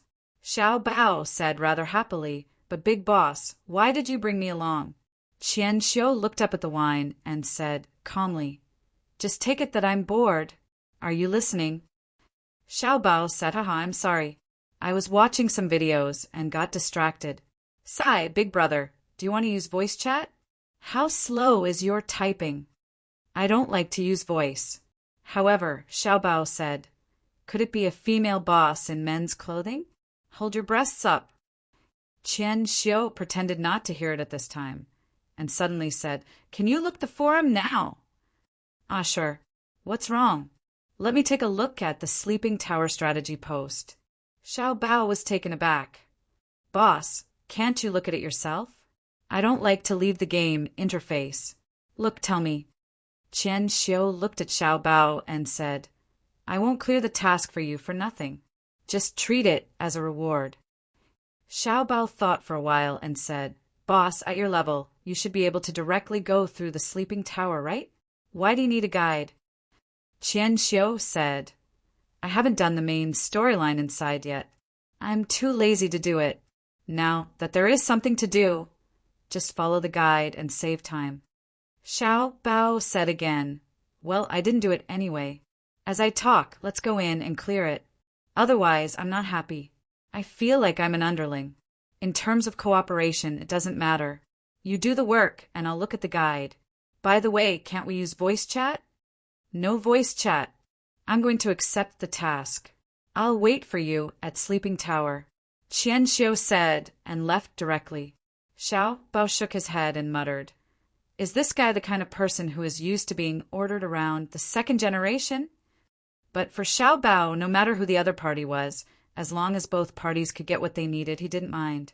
He wouldn't deliberately flatter anyone, but he wouldn't ignore people either.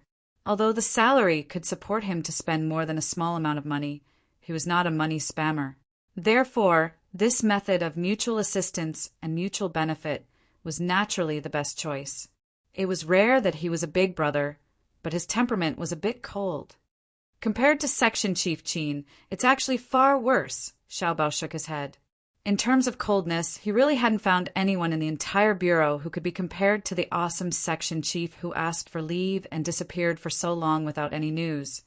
But the bureau chief acted like he didn't know. Probably he was recruited because he was better at dealing with this type of person. While thinking about this, Xiao Bao accepted the task.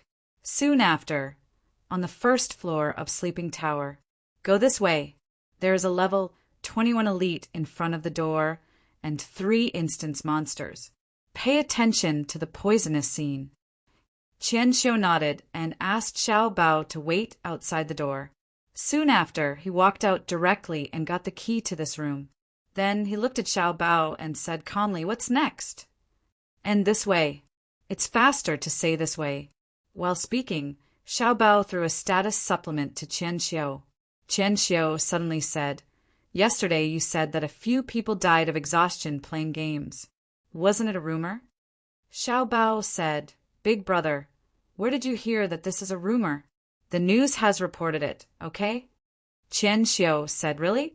How do you know it's not nonsense in the newspaper?" Xiao Bao said, "Probably because it's related to my work. In this regard, the news is relatively accurate.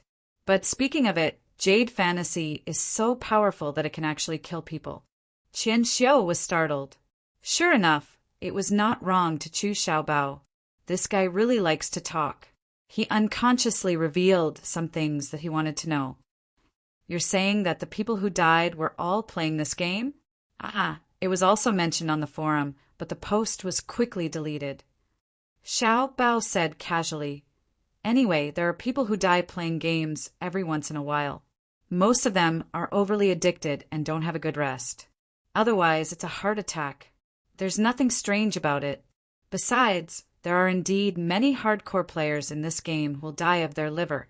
Kiki. Are these dead guys all from the same place?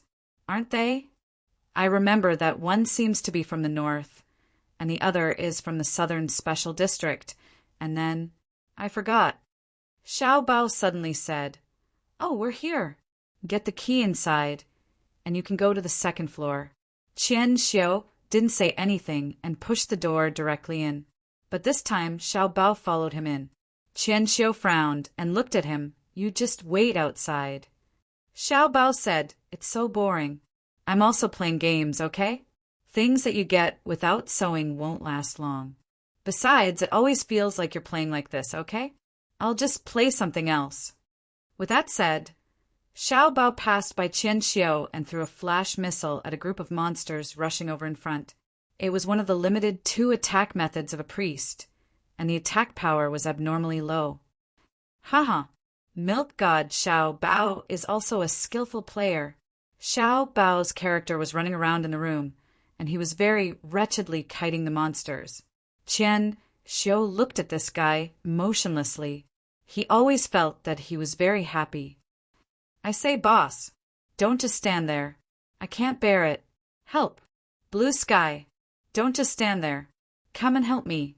Qian Xiu subconsciously took out his sword. In an instant, the room was filled with the brilliance of the night sword.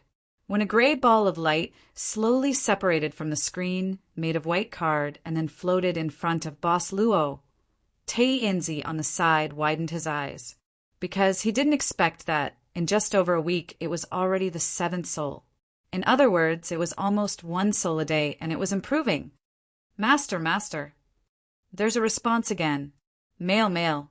Tei Inzi could hardly imagine his eyes. He felt that his heart seemed to be pounding, because these were all counted in his performance. "Tei Inzi, it seems that you're going to make a fortune this time. Miss Maid suddenly chuckled next to Tansy. At this rate, it won't take long for you to earn a small holiday. Well, maybe I should give you some small rewards. Master, what do you think? Damn. Reward? Little Taoist, did I see a fake made you ye? Master. Tainzi looked at Luaccio expectantly. Well, this channel is really good. Luaccio nodded. Although the quality is average, the advantage is that there is a continuous supply, and it is a one-way supply of this product. It completely saves the time to negotiate with the customer. Tainzi, what reward do you want?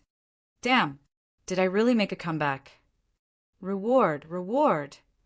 Well, suitable requirements, and the like.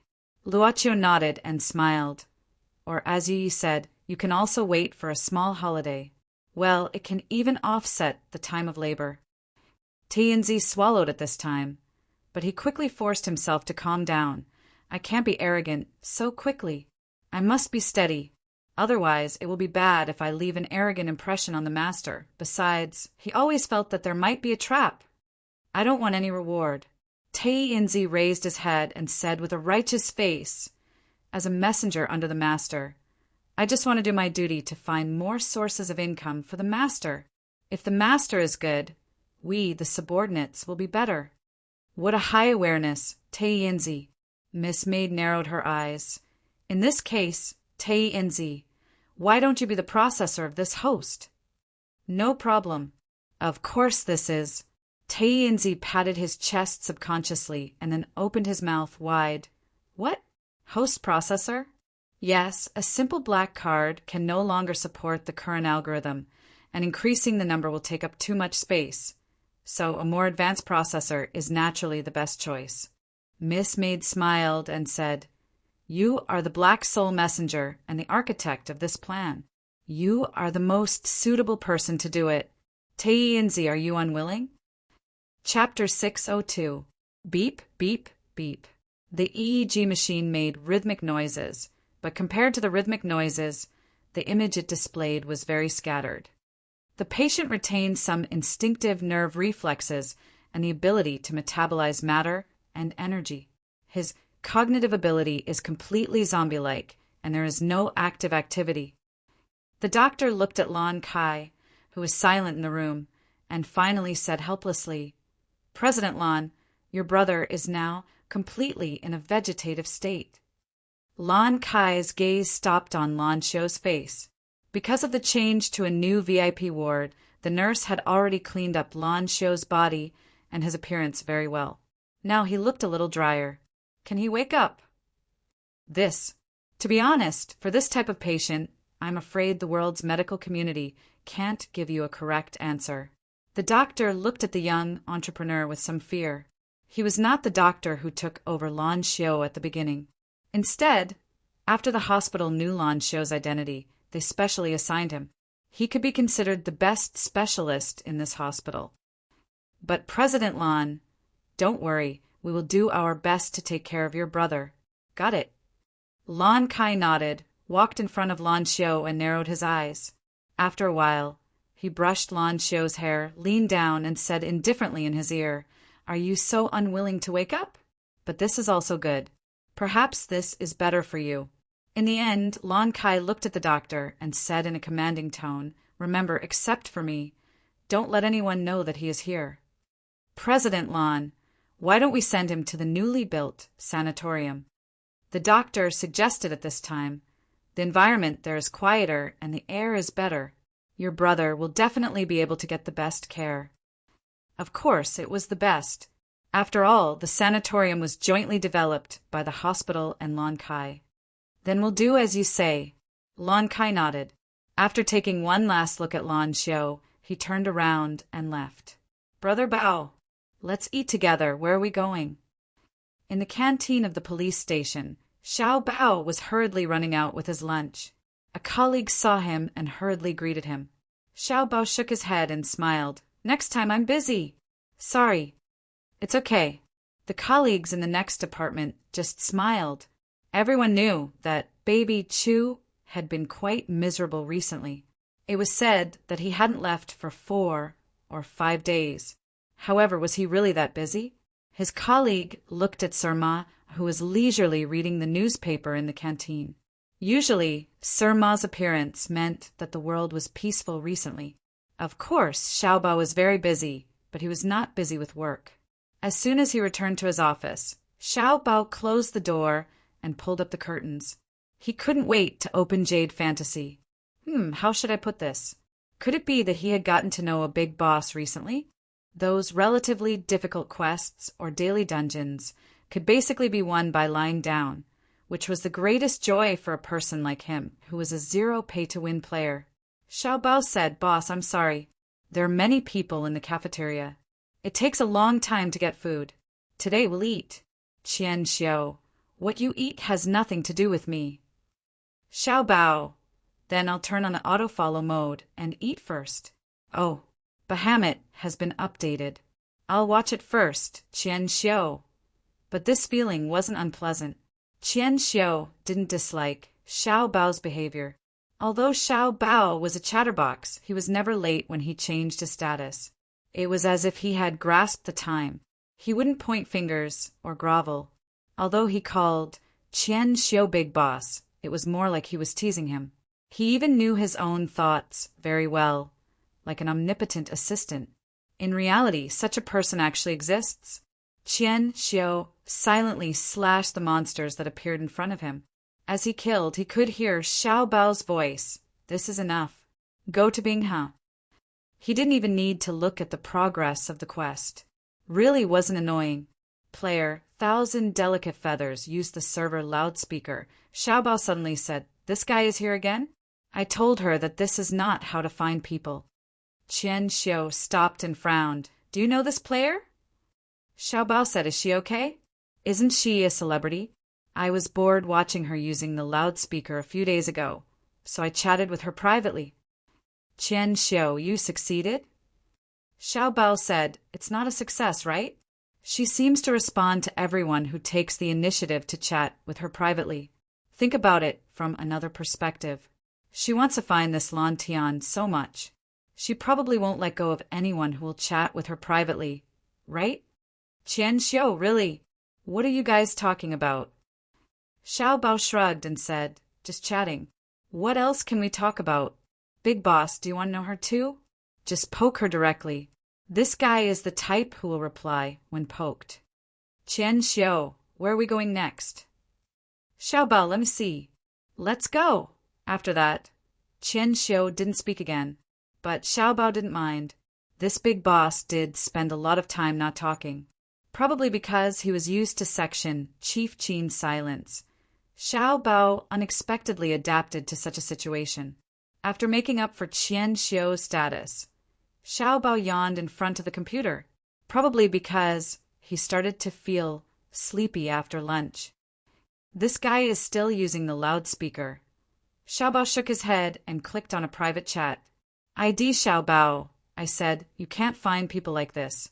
If they are deliberately avoiding you, they won't respond to you at all. If they are not in this game, aren't you burning money, dear? ID 1,000 Delicate Feathers. If you are not Blue Sky, why do you care about me?" Xiao Bao. Sure enough, it's the tone of a European. Can you at least understand us who eat dirt? System. 1,000 Delicate Feathers transferred 5,000 diamonds to Xiao Bao. Xiao Bao. Why did you give me diamonds? This is 500 yuan, dear.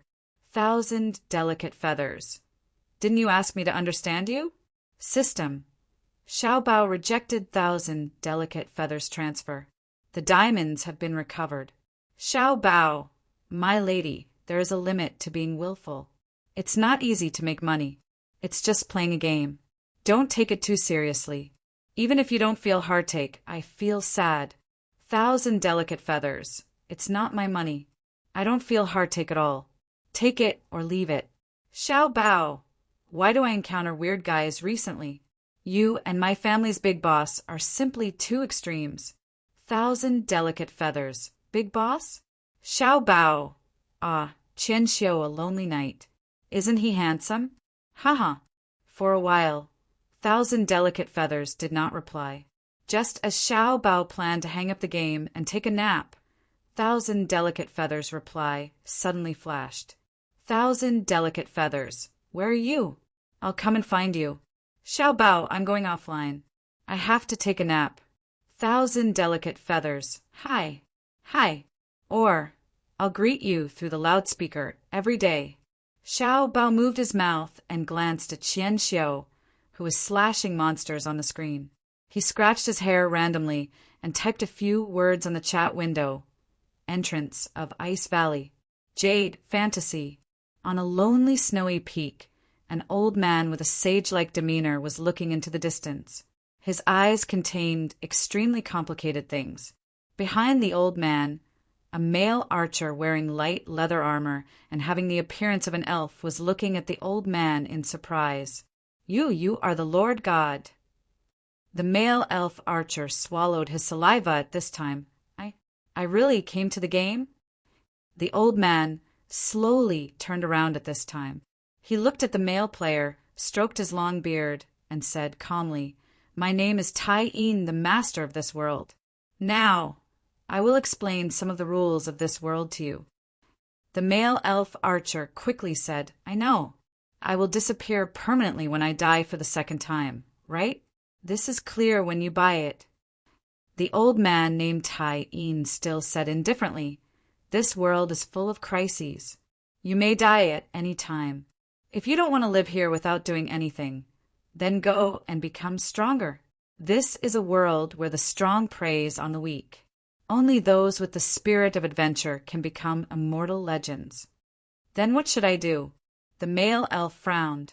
Elder Tai Yin waved his hand at the male elf. I've given you a cheat. Go, the chosen one.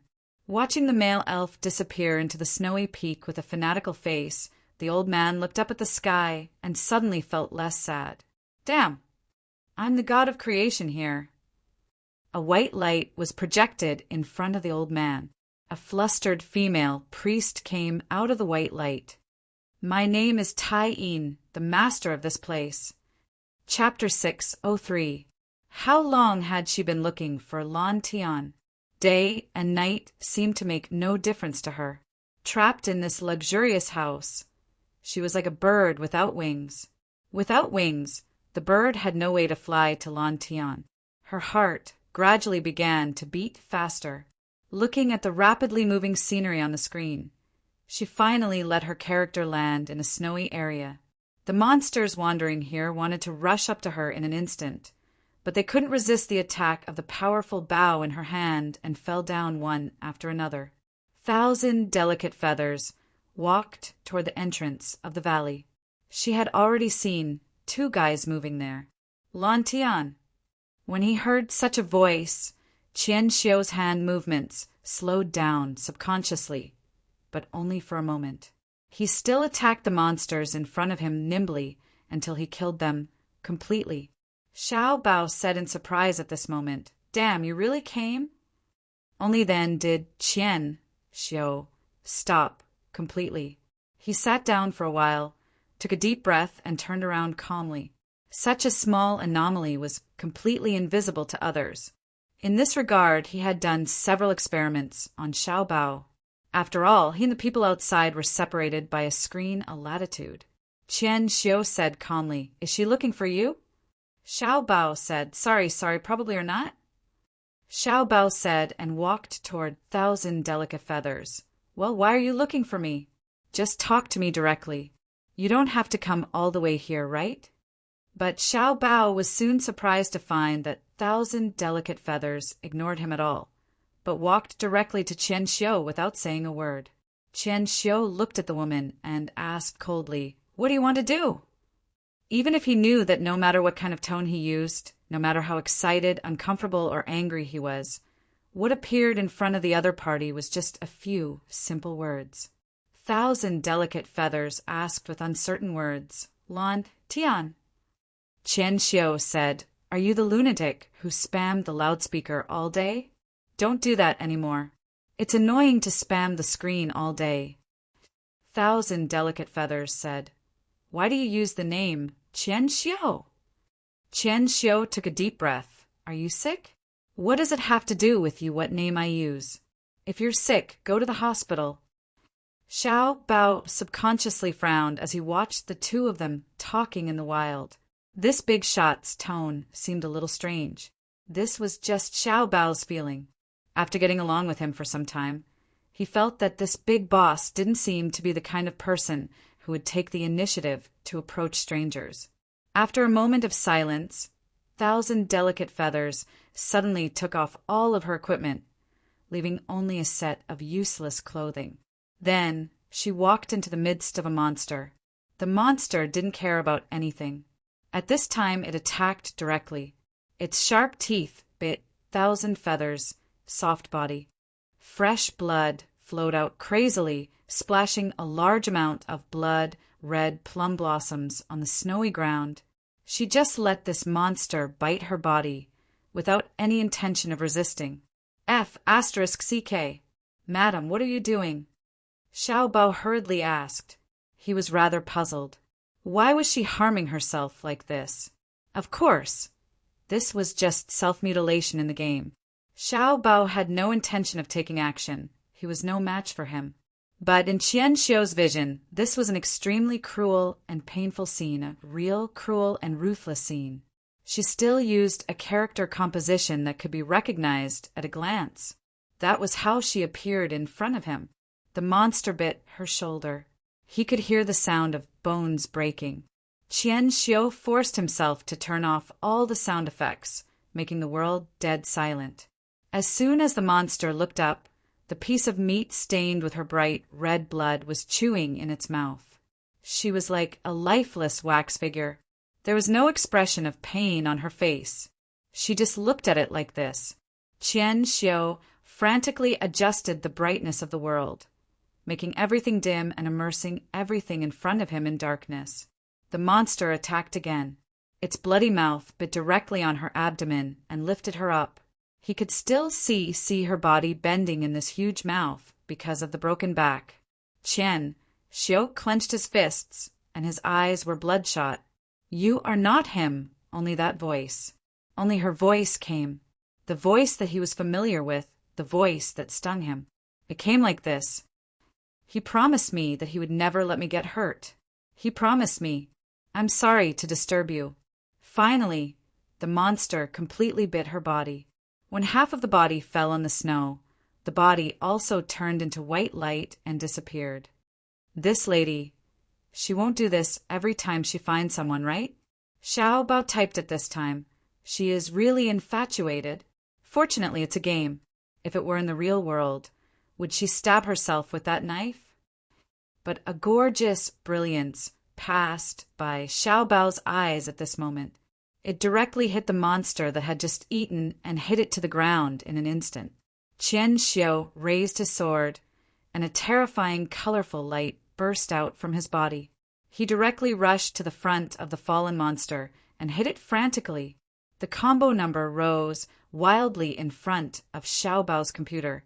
The monster's health bar had long been emptied. But this game had such a setting. If the combo was not interrupted, the attack could continue. He had never seen such a terrifying combo number. Like the most sophisticated machine, the cooldown time of all skills was optimally connected. The monster's body did not fall to the ground even once. Damn, how fast is his hand speed to do this? 500 combo. Is this guy crazy? Xiao Bao looked at the number that was still rising and subconsciously frowned. He promised me that he would never let me get hurt. Blood, bones, face. He promised me that he would never let me get hurt. I can't stop the sword in my hand. I can't control the discomfort of not being able to breathe. I can't forget this scene. Even if the body became heavy and sore because of such an attack rhythm, and the muscles seemed to be torn after moving again, I can't stop. Finally, all the potions that could replenish my magic power were drunk, and I could no longer use skills. The monster's body was finally sent into the air by a powerful shock wave. It finally exploded in the sky. The sword in Qian Xiu's hand fell from his palm.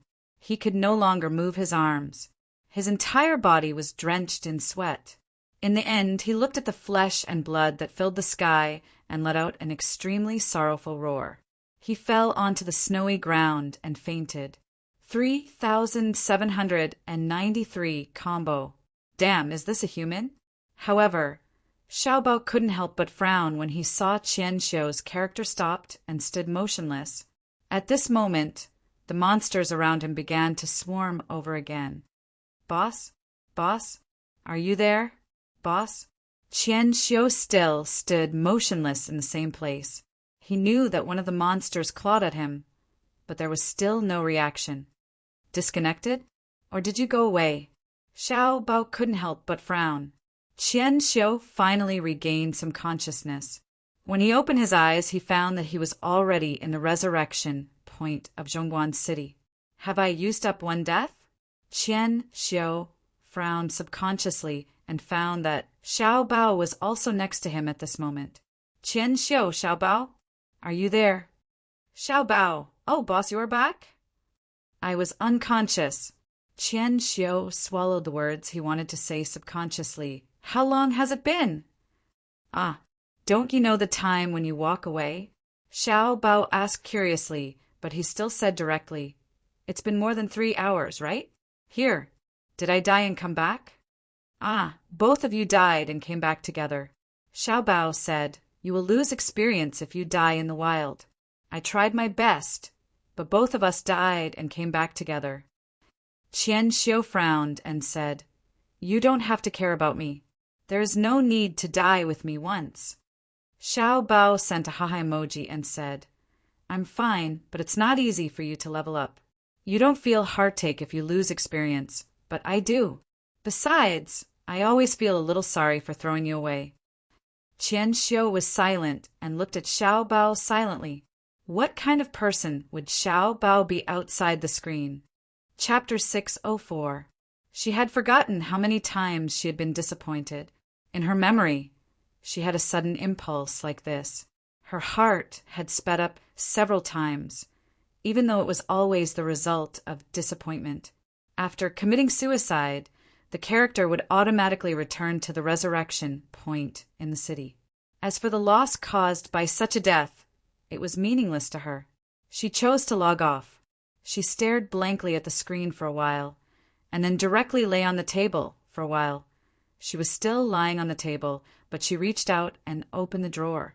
Her arms and palms were slowly trembling. There was an item in the drawer that could allow her to pull herself away from this loss and pain in a short time. It was a delicate knife. She held the knife in her right hand and then slowly pulled open the wound on her left arm. She pressed the cold blade on the skin of her arm. This was an almost flawless skin, if the slender scars on it could be erased. It had always been like this. Ever since that person left, one night, she realized that the pain of being torn apart could slightly soothe her. Her eyes began to gradually lose focus, and the sharp blade began to draw a small slanted wound on her pale skin. Blood began to spread along the edge of the blade to both sides, but she couldn't continue. In an instant, the pleasure brought by this action disappeared because of a sudden knock on the door. She heard the voice of another man, the man she hated but couldn't leave. Xiao Rou, the servant said, you haven't eaten again, right? Xiao Rou, did you hear what I said? Answer me. She silently looked at the door and subconsciously walked to the door. Xiao Rou, say something. Do you not want to see me that much? Don't you know if the door is locked or not? Xiao Rou covered the wound on her arm and then quickly pulled down her sleeve. I'll ask the servant to heat up some food for you. Remember to eat. The man was silent for a while, then calmly said a sentence. But just as the man was about to turn around and leave, the door was suddenly opened. Xiao Rou behind him angrily shouted at him, Lan Kai, do you not want to see me that much? Her voice resounded throughout the entire floor. The servants who were cleaning downstairs heard her and hurriedly ran away. They quickly opened the glass window of the living room and walked out into the garden. Lan Kai stopped there and then slowly turned around. His pupils contracted slightly. Xiao Rou sneered. At this time, she pushed her hair aside bit by bit. On the left side of her face, there was a scar that stretched from the corner of her eye all the way down to her chin. It was like a ferocious centipede crawling on her originally delicate face. You dare to look again? Lon Kai took a deep breath and exhaled deeply. He looked to the side and said indifferently, "If you want, these injuries can be fixed at any time. The current plastic surgery technology is very good. Soon, it will be no different from before." Xiao Ro looked at Lon Kai and sneered. She shook her head and retreated back into the room like a ghost. Her pale expression was embellished by the scar on her face. Her smile was extremely cold. She enunciated, "I won't let it disappear. I want you to remember forever. Remember how you treated me, forever and ever." Until the door of the room was closed, Lon Kai seemed to have drained all his strength. He held his forehead with one hand, gasped for breath, and leaned against the wall.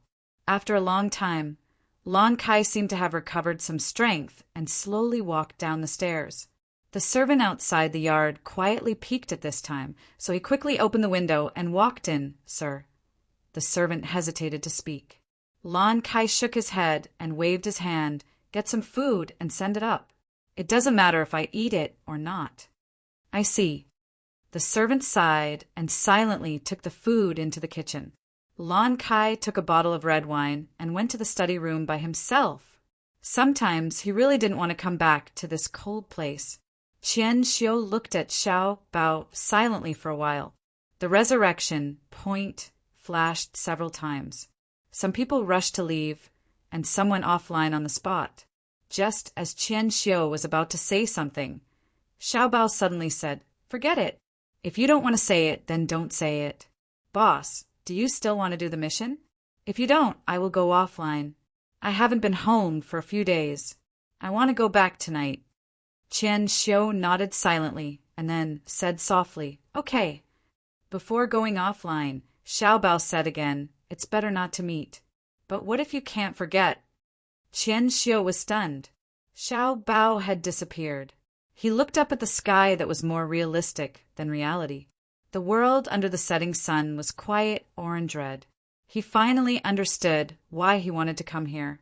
Because he couldn't forget, but he couldn't meet. He couldn't meet. If he escaped to this world, then he didn't have to suppress this crazy longing that couldn't disappear. Because if he was separated by two different worlds, he knew that there was no possibility of meeting again. He had to find something to do. The more trivial and troublesome it was, the better.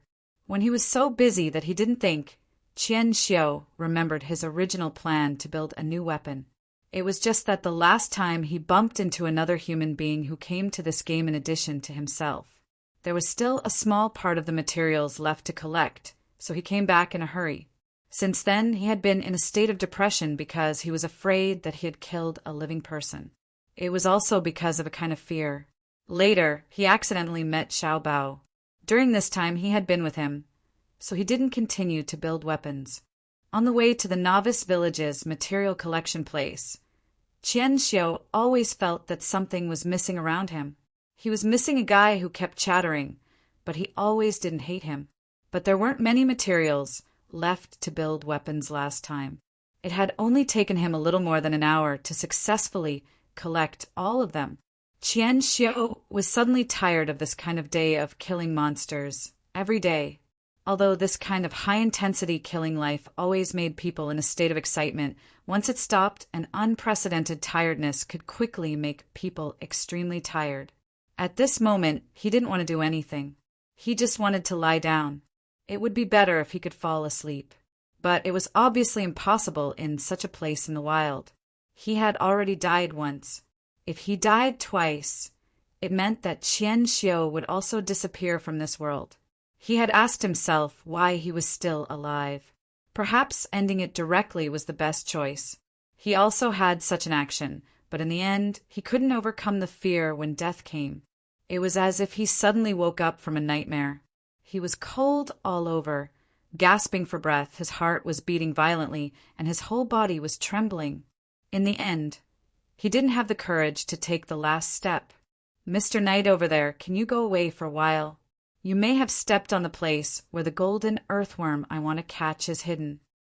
Qian Xiu was stunned. He turned his head and looked at the guy who spoke to him. A very low level, level 4, a very weak wizard. He is still wearing the most basic novice whiteboard wizard robe. The server has been open for so long. Is there still such a low-level account? If it is a newcomer, he will generally choose a new server. Why would he deliberately come to this service area that has been open for some time? Is it someone else's alternate account? LQ. This wizard's ID. This LQ wizard was indeed squatting on the ground at this moment, holding a small shovel in his hand. There was also a basket next to him. He squatted on the moist soil like this, as if he didn't mind the heat. He was indeed digging for earthworms. Qian Xiu subconsciously looked at the surrounding environment. It turned out that he had unknowingly walked to the edge of the lake. At that time, he just planned to find a place where no one was around to stay. This quiet environment felt good. Perhaps because this Smuff was only level 4. It was like a small monster to Qian Xiu. Even if he attacked dozens of times, it was impossible to break Qian Xiu's equipment defense. Qian Xiu suddenly asked, "Why are you catching earthworms?" LQ said, "Fishing. Fishing naturally requires bait, right?" Qian Xiu was stunned. Such an answer was normal, but he suddenly felt that he had asked a very redundant question. "Are you going to practice a life profession?" LQ stood up. "I don't have this plan for the time being. I just want to do a mission.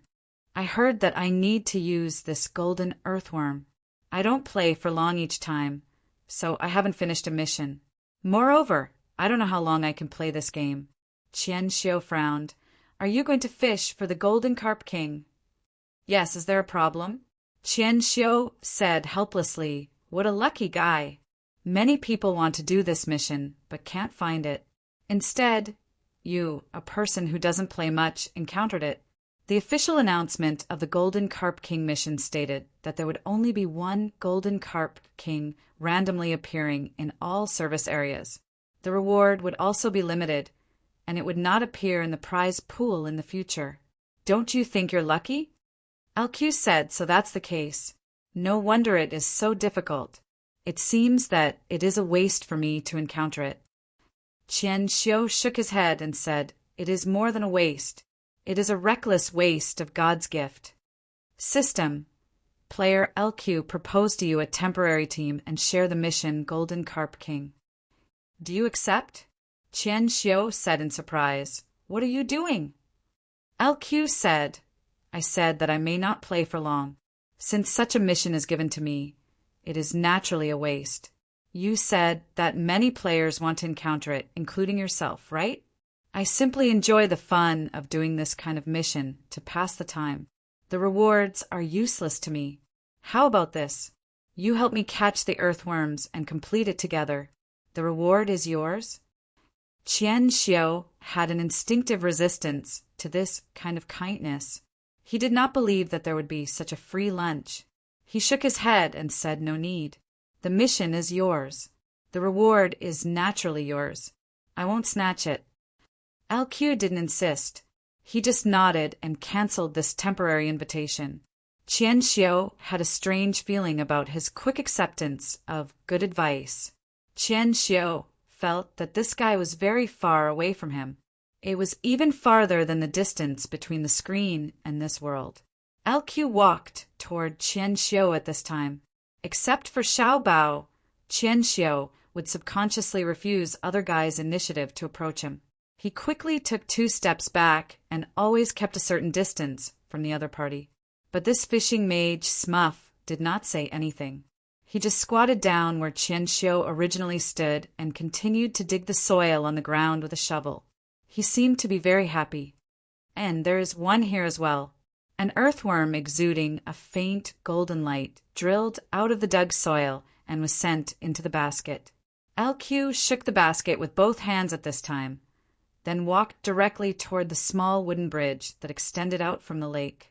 He took out the fishing rod, reached out to grab the golden earthworm in the basket, pinned it on the hook, and then threw it out.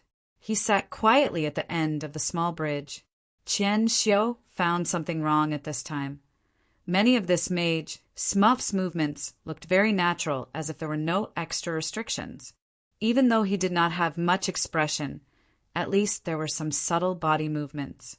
Like Xiao Bao, there would not be such subtle and vivid body movements in front of him. Could it be that this level 4 mage Smuff is also Qian Xiu?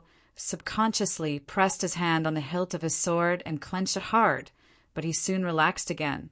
Last time, it was because that guy's behavior completely crossed his moral bottom line. He couldn't help but make a move because he was furious, but this time he was just fishing. He did nothing at all. He had no position to attack the other party, even if the other party was the same as himself. Besides, this place did not allow any PK. This was a completely safe zone. I may not play this game for too long. Thinking of what the other party said, Qian Xiu thought, it is probably because there is a certain death limit. After exceeding it, it will disappear, right? Then, if I have such considerations, has this guy also considered the same problem in his heart? After all, if he is really the same type as me, he should have noticed my body movements. Qian Xiu frowned. In fact, except for the guy who was killed last time, he had not encountered anything similar. Of course, this had a lot to do with him trying to avoid and hide himself. Qian Xiu walked to the small bridge and came to the side of the little mage. He stood and looked at the small lake. It seemed that it could be quiet here all of a sudden. The water vapor gathered in the center of the small lake and looked hazy. Qian Xiu subconsciously exhaled a mouthful of foul air, took out a bottle of wine and sat down. The fish hook on the lake sank and rippled in circles. The little mage pulled up the fishing rod and saw that the bait on the hook had disappeared. A fish was biting on it, but it was obviously not the golden carp king that needed to be fished up. Qian Xiu looked at it like this and found that the little mage just smiled simply. He was not disappointed at all.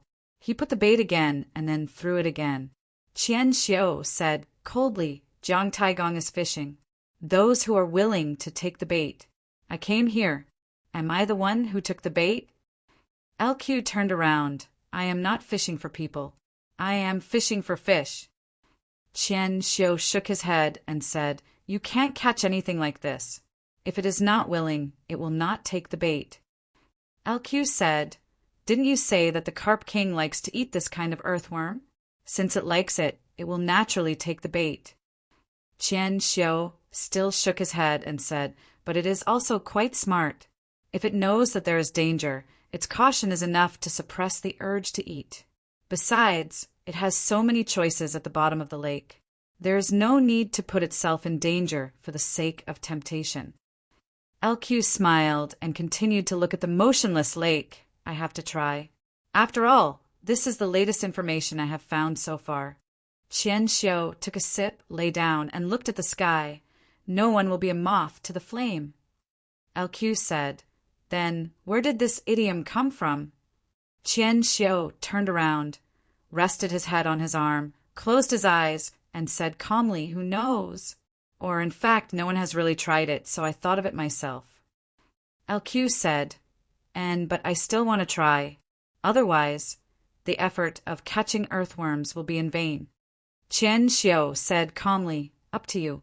Anyway, you are the only one who is disappointed. It has nothing to do with me. Quietly, Qian Xiu was a little tired and seemed to have forgotten everything.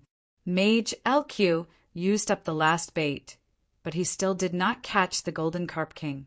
He smiled, come back tomorrow. He glanced at Qian Xiu. He should be asleep. The little sorcerer carried the basket and slowly walked away. Perhaps it was a little cold. Even if he was asleep, Qian Xiu instinctively wrapped his body. Chapter 605. Mom made dumplings. Xiao Bao. Xiao Bao, who had just walked out of the bathroom and was wiping his wet hair with a towel, heard his mother's words. At this moment, his father was sitting in the living room and reading the newspaper. Mom, didn't we just finish our meal? How can I eat so much? Xiao Bao couldn't help but laugh. Xiao Bao's mother said, look at you, you worked overtime for several days and didn't come back. Eating the things in the police station every day, is that nutritious? Eat some. Look at you, as thin as a monkey. Okay, I'll eat. Xiao Bao reluctantly agreed. He squeezed his mother's shoulders and coaxed. My mom's dumplings are unparalleled in the world. Poor. Xiao Bao's mother laughed and scolded. Your mouth, when will you use it to deal with girls? Your mom will be at peace. Ah, Dad, it seems that we haven't played a game for a long time, right? Why don't we play a game of chess? Xiao Bao immediately sat down and quickly took out a chessboard from under the coffee table. Xiao Bao's mother put her hands on her waist and said, You brat! Let's talk business. What happened to the daughter of the president that I introduced to you last time? There seems to be no news? Ha. Is there such a thing? Oh, yes, I remember there is such a thing. Xiao Bao laughed and dealt with it with a headache all the way. It was not until 10 o'clock that Xiao Bao escaped back to his room. He breathed a sigh of relief and lay on the bed. But as a senior cultivator, Xiao Bao found that his own bed actually felt strange. Who wouldn't go over? After a while, Xiao Bao, who had an inexplicable irritation in his heart, grabbed his hair hard and crawled to the front of the computer. While on the internet, he chewed on melon seeds and browsed the posts to see if there was anything worth following. However, he still felt a little irritated. Have I been playing the silent game too much recently? Xiao Bao suddenly had such a thought. Before this, Xiao Bao was browsing the posts in a comprehensive forum that gamers often went to. Search Blue Sky. Xiao Bao subconsciously searched for this name, and then he was very surprised to find that there were unexpectedly many posts related to Blue Sky. Moreover, Thousand Delicate Feathers was often mentioned in Blue Sky's posts. It was as if she was tied up. Xiao Bao realized that Blue Sky was a real god. He first appeared in a game 4 years ago and was known as one of the 5 tycoons in the entire server. Not only was he a super rich tycoon, but he was also in the technical faction. With the same equipment, he beat a group of liver emperors. And Thousand Delicate Feathers was Blue Sky's marriage partner in this game. Another one of the 5 tycoons. Over the past 2 years, Blue Sky had played a few different names. He had always used the name Blue Sky, stood at the top of the pyramid, and married Thousand Delicate Feathers. Later on, for some unknown reason, in the last game, Blue Sky suddenly broke off the engagement with Thousand Delicate Feathers, and then directly deleted the file and disappeared. After that, until now, Thousand Delicate Feathers was still active in various games. Just like in Jade Fantasy, Thousand Delicate Feathers had been frantically searching for Blue Sky. Damn. It turns out that it's not just Jade Fantasy. This Thousand Delicate Feathers is actually playing 5 games at the same time? Xiao Bao looked at the posts from different games and was so surprised that he couldn't close his mouth. This woman, could it be that she has succeeded in becoming an immortal? Based on this situation, the nosy and bored gossipers began to discuss the 2 legendary figures in the game world, Thousand Delicate Feathers and Blue Sky. Some said that these 2 were husband and wife in real life and later divorced. Some said that Blue Sky was a nouveau riche who abandoned Thousand Delicate Feathers. Some said that Thousand Delicate Feathers was an empty and lonely woman, and Blue Sky was just a gigolo. The gigolo cheated on the rich woman's husband and received revenge in real life. Some said that Blue Sky had already left the game world, and Thousand Delicate Feathers was still intoxicated in the virtual world. She had been unable to accept Blue Sky's departure, so she kept wandering in various games, looking for Blue Sky in her heart and couldn't get away. There were all kinds of rumors, but those who claimed to know couldn't provide any real evidence. The true relationship between Blue Sky and Thousand Delicate Feathers was still wrapped in a thick fog.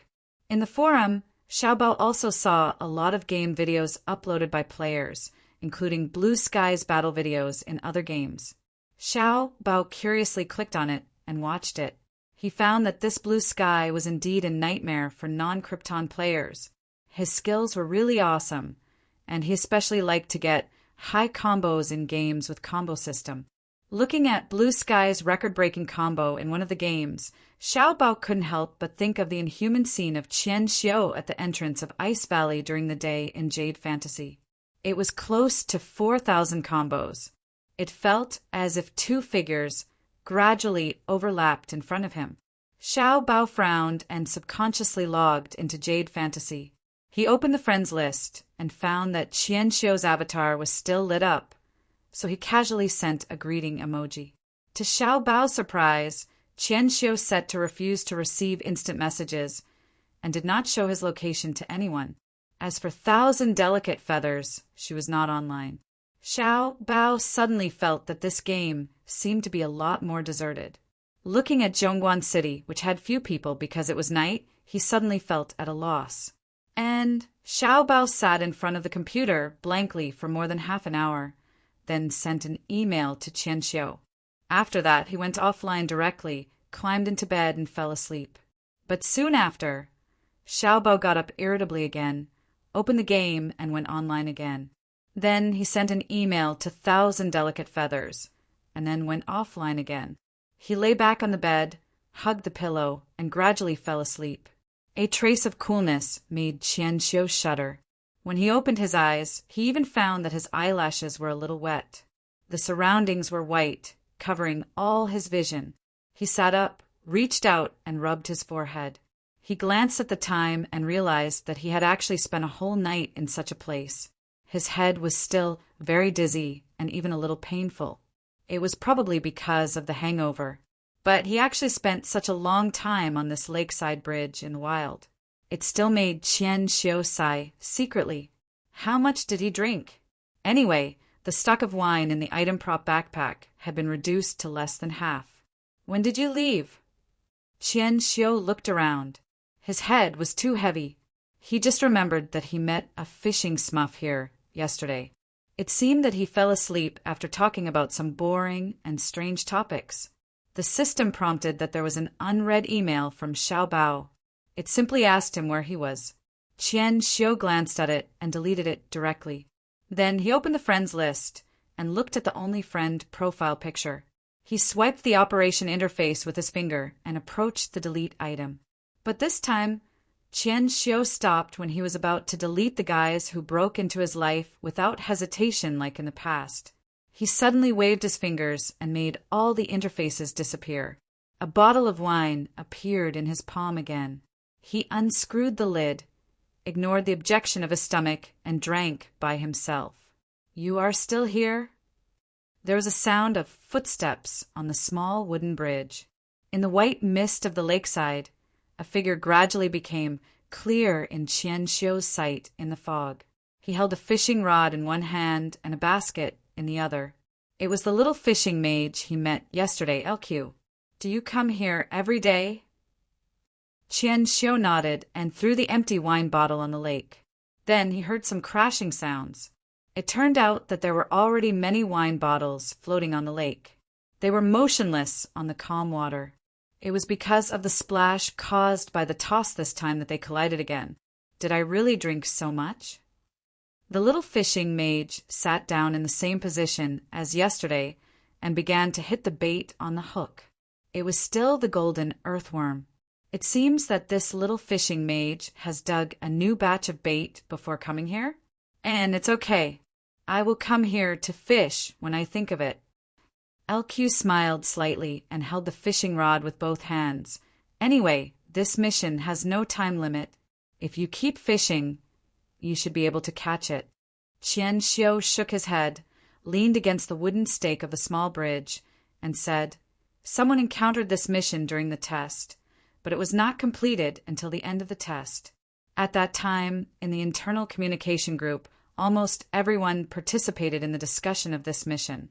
All methods were tried, but the result was still failure. If you should give up, just give up. Why waste time? Although it is only a limited item, according to the official description, it is not something that must be obtained. Some things can't be done with persistence. Why waste time? The little sorcerer pulled up the baited hook and continued to reel in the bait patiently as he said, Maybe it's because I have more time on my hands? Besides, Since this mission is set up and there is a reward announcement, it is not impossible for people to complete it, right? Qian Xiu was silent for a while. Even if it is a fact and there is an end result of the choice, isn't there a situation in the world where you can't walk through it even if there is a path? Just like if a monkey is trapped in an iron cage and then thrown on an isolated island, waiting for its end, is there anything else other than death? Even if there is a situation where it can live freely on the island as long as the cage is opened. LQ smiled and said, then such a setting is really too difficult. This monkey really has no other choice but to die, right? Qian Xiu's head gently knocked on the wooden stake, looking at the vast expanse of whiteness. Not only is it too difficult, but it is also too ruthless and cruel. And that's true. LQ nodded. The two did their own things. After a while, LQ suddenly said, but if a key falls in front of the monkey, can't the monkey come out? Qian Xiu chuckled and said, how can the key fall? This probability is a few levels lower than a death row prisoner being able to become a national leader. Right? I'm talking about modern society. There's no such situation as in ancient times. LQ smiled and said, you are really good at setting up this kind of ruthless situation. But suppose that even in this situation it still happens? Qian Xiu frowned and looked at the little mage fishing. He pondered for a while before muttering to himself. In that case, even if the monkey can come out on the isolated island, there is only loneliness waiting for the monkey, and then it is still death. The little mage fishing put a new piece of bait and threw the fishing rod out again. Qian Xiu shook his head. He didn't know what he was insisting on. He was really like a bored guy who had so much time that he needed to spend it in this way. The fog is gone. I should go. Qian Xiu stood up. He was a little shaky, probably due to the effect of alcohol. He looked at the little mage fishing. You continue. After all, as you said, since it is a mission set up, maybe there is a way to complete it. Not the monkey on the isolated island. The result has already been decided. And if you can fish it out, I will tell you. LQ stood up and looked at Qian Xiu. Is this a farewell? Qian Xiu was taken aback. He smiled subconsciously, shook his head, turned around and waved his hand casually. I hope you can succeed. But I won't come here again. It has nothing to do with me whether you can catch it or not. He disappeared into the mist that had not completely dissipated. The little mage, fishing, continued to fish again. Soon after, there was the sound of scripting and talking on the bridge again. Master, has anyone been here? So the little mage, fishing. Boss Luo patted the spot next to him. Don't you need to design a new algorithm today? Miss Maid lifted her skirt slightly, sat down sideways, and whispered, the algorithm has been done. Next, let Adam monitor it. Boss Luo smiled and said, you are always so efficient. Miss Maid said, although it is Master's order, ye can't always be alone by Master's side because of this. Then, accompany me to fish. Boss Luo smiled through the bait and suddenly said, just now I was stumped by a difficult problem. Miss Maid blinked and whispered, then it must be a very difficult problem. Luaccio nodded. It is very difficult as a human. Oh, finally someone took the bait. Ah, it's just an ordinary black carp. Throwing the ordinary black carp, biting the hook into the basket, Luaccio smiled and said, let's eat fish for lunch. Lon Kai was eating breakfast at home alone. He had long been accustomed to facing an empty big table alone. At this time, the servant ran to Lon Kai anxiously with a frightened look. Sir, hurry up. Go and see. Lon Kai rushed to the room upstairs and opened the door that he always wanted to open, but always avoided. He saw Ruru lying on the edge of the window. Her hand fell along her body on the carpet. Blood kept flowing from her wrist, dyeing the white carpet red. I was going to come in and clean up the clothes, but when I saw, Lon Kai was angry and roared, what are you waiting for? Call an ambulance. Go. With that, Lon Kai rushed to Ruru's side crazily, reached out and held her up. His face was pale. Ruru, you must be safe. Chapter 606. Fortunately, she was sent here in time. If it was any slower, I'm afraid it would be too late. Hearing the doctor's words, Lon Kai's tense nerves relaxed a little and finally sat down. He wiped his face with both hands and let out a long sigh. It's good that she's fine. It's good that she's fine. The doctor said at this time, President Lon, don't worry too much. We will take good care of her. Besides, you must be tired, right? I'll get someone to send you something to eat and drink. Lon Kai was still in his pajamas. From morning until now, he had been guarding her almost without eating or drinking. He nodded. Okay, do as you say. I'll stay here and take a look at her. After the doctor left, Lon Kai sat next to Xiao Ro, reached out and tidied her hair and did not speak. After a long time, he attached himself to Xiao Ro's ear and said gently, No matter how long you want to hate me, it's no problem. I'm just begging you. Don't hurt yourself like this anymore. I beg you, I really beg you, okay? Lon Kai let out a long sigh again. In the end, his secretary hurriedly ran in. President Lon! Lon Kai waved his hand and motioned for the secretary not to make a sound. Then he stood up, walked out, and closed the door of the ward. The secretary quickly handed out the things in his hand. Clothes, shoes, and the like, as well as food and drink. President Lon, how could this happen? Isn't everything fine?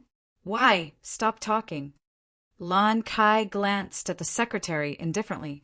I won't go back to the company today. I'll stay here with her. Lon Kai shook his head. Cancel my schedule today. The secretary nodded, then said awkwardly, But President Lon, didn't you ask Miss X sign you out for dinner today? This, she will understand me. Lon Kai shook his head. You don't have to say anything. Just say that I have something to do. That's it. The secretary nodded. Then he seemed to be relieved and said subconsciously, Fortunately, we have already sent Lon Xiu to the sanatorium before this. We won't see him again. President Lon, don't worry. I will tell the doctor not to talk nonsense. Lon Kai coldly glanced at the secretary. His appearance was like a wolf on the prairie, making the secretary feel cold all over.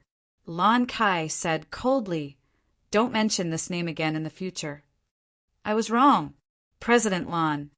Lon Kai said coldly, Are you wrong? The secretary's body trembled, and then she hurriedly said, Yes. No, I understand. President Lon. Lon Kai then picked up the clothes. I'll change my clothes. You stay here and watch. You're not allowed to leave. The night sky of Emerald Fantasy was much better than the night sky of the outside world. Of course, the city under the moonlight was much quieter. There was no light pollution or noise pollution, only the occasional barking of dogs. In the depths of an alley in a small town, a drunk man sat leaning against the wall. How many days had passed? Qian Xiu did not have a specific impression. He only knew that sometimes when he woke up, the sun was high in the sky, and sometimes when he woke up, it was already dawn. Maybe 2 or 3 days, maybe 4 or 5 days, maybe even longer. Who knows? Or perhaps time would just pass by in a blur. That would work too, right? Da-da-da-da-da-da, the sound of footsteps. Qian Xiu woke up from his drunkenness again and opened his eyes. He saw a blurred figure walking towards him. When the other party was completely close, he heard the other party's voice. I've finally found you, Big Boss. What are you doing hiding here alone? It's been almost 4 days. Xiao Bao! Qian Xiu finally saw the other party's true appearance.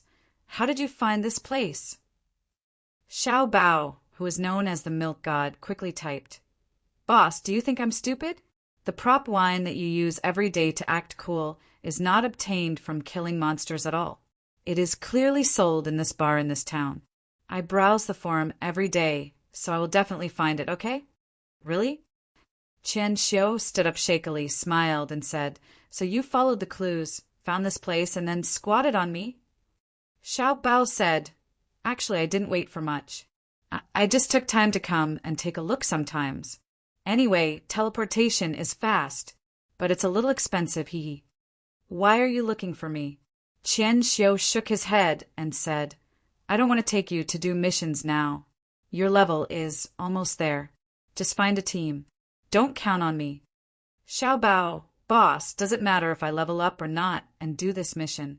Isn't it just a game? Why do I have to be like a slave every day, rushing this and that? That's the game playing me, not me playing the game. Qian Xiu pinched his forehead and simply sat down against the wall. He said, nonsense. In the outside world, aren't you still being played by the rules, by work and by life? Being played by fate? But why do you still want to live? Isn't it tiring? This game is different. Although you are still being played by the rules, you can at least become stronger. Whether it takes time or money, you can always be stronger. Your level will rise, and you can do what you can't do. You don't have to worry about anything. As long as it can be done here, you can do it. But outside, can you do it? Can you? You can't. You can't. You are nothing. Xiao Bao frowned and glanced at the wall clock on the office wall. It was past midnight. He typed, I say, big brother, did something happen to you that made you unhappy? Or is there any difficulty? Qian Xiu laughed and said, what's the matter with me? I'm fine. I don't have to worry about anything. I just sleep when I'm drunk and continue to be drunk when I wake up. It's good. It's really good. Xiao Bao, sure enough, you drank. No wonder you speak strangely. Boss, aren't you world-weary? Do you live alone? It's not good for you to drink all day, right? Your family doesn't scold you? Qian Xiu looked up at Xiao Bao. He didn't know what kind of scene Xiao Bao was seeing on the screen. He didn't want to think about these things. He just said, coldly, does this have anything to do with you? Who are you to me? Oh, do you really think that I'm a friend just because I accompany you to do missions for a few days and take you to level up? Are we brothers? Are you out of your mind? Get lost. Rookie, I'm just teasing you. Come on, call me boss a few more times. It's actually quite nice. It's like a dog, a pug. Xiao Bao! Qian Xiu sneered and said, why? Are you unhappy? Come and fight me if you have the ability. Can you beat me? Xiao Bao! To be honest, if this is not the town safe zone, I really intend to kill you in mode. But forget it. There's no need to compete with a drunk person. Qian Xiu stood up with the wall and staggered. Is that so? I see. Well, let's go outside and PK, don't be afraid. I'll give you my equipment. If you have the ability, come and kill me to vent your anger. Xiao Bao, Qian Xiu, get lost if you don't want to fight. Don't get in the way. Seeing you is like seeing a dog. Get lost. Xiao Bao, Qian Xiu, don't think that Grandpa Bao is easy to bully. I'm a civilized person. If you have the ability, go to the boxing gym with me and fight. I will let you know what God's forbidden hand is. Qian Xiu boxing gym? Forget it. I'm not in the mood. If you want to fight, fight here. If you don't want to fight, get lost. Xiao Bao immediately sneered. Oh, so that's the case? It turns out that you, the so-called boss, only know how to act cool in the game? You're scared when you go outside? Yes, that's right. A person like you, who keeps coming online all day, is probably a useless person with no ability. Maybe you're ugly. You only know how to hide in the room all day and never dare to face reality. You only find a weak sense of existence in the game. You're a pitiful person abandoned by society. Qian Xiu widened his eyes and pulled out the long sword at his waist with one hand. What did you say? Xiao Bao, I said you're a useless person and a pitiful person. You're a coward who doesn't dare to go out of the room. You're a retard. What's the matter? If you have the ability, cut me now. Can you cut me? Haha. Qian Xiu was furious. The sword in his hand slashed directly at Xiao Bao's priest. However, he could not violate the original rules of this game. The sword had bounced off before it really cut Xiao Bao. His body was directly spread out and fell to the ground. Xiao Bao, you can't cut me, right? Are you stupid? Why don't you go to hell? Haha. Qian Xiu lay on the ground. Listening to Xiao Bao's sarcastic words, he suddenly laughed. Ha ha ha. Die. I've died before, but I can't die. What can I do? Not only can I not die, but I also became a useless person. I can't take care of myself. Xiao Bao, wait, boss, what happened to you? Don't tell me you want to commit suicide. Don't do stupid things. Qian Xiu sat up drunkenly. Yes, I tried to commit suicide. Is there a problem? I went to jump off a building. I went to die. But why can't I die? Why do I have to be paralyzed in the lower body? Yes, you're right. I'm really a coward who can't walk out of the room. I can't walk. I'm a garbage who can't control myself all day long. A pitiful person. That's right. You're right. You're right. After speaking, Qian Xiu fell to the ground. The alcohol had completely made him fall into a deep sleep. Xiao Bao was stunned for a while before he quickly tapped on the keyboard. Wait. Boss, are you serious? However, Qian Xiu did not react at all. His character just stood there motionless.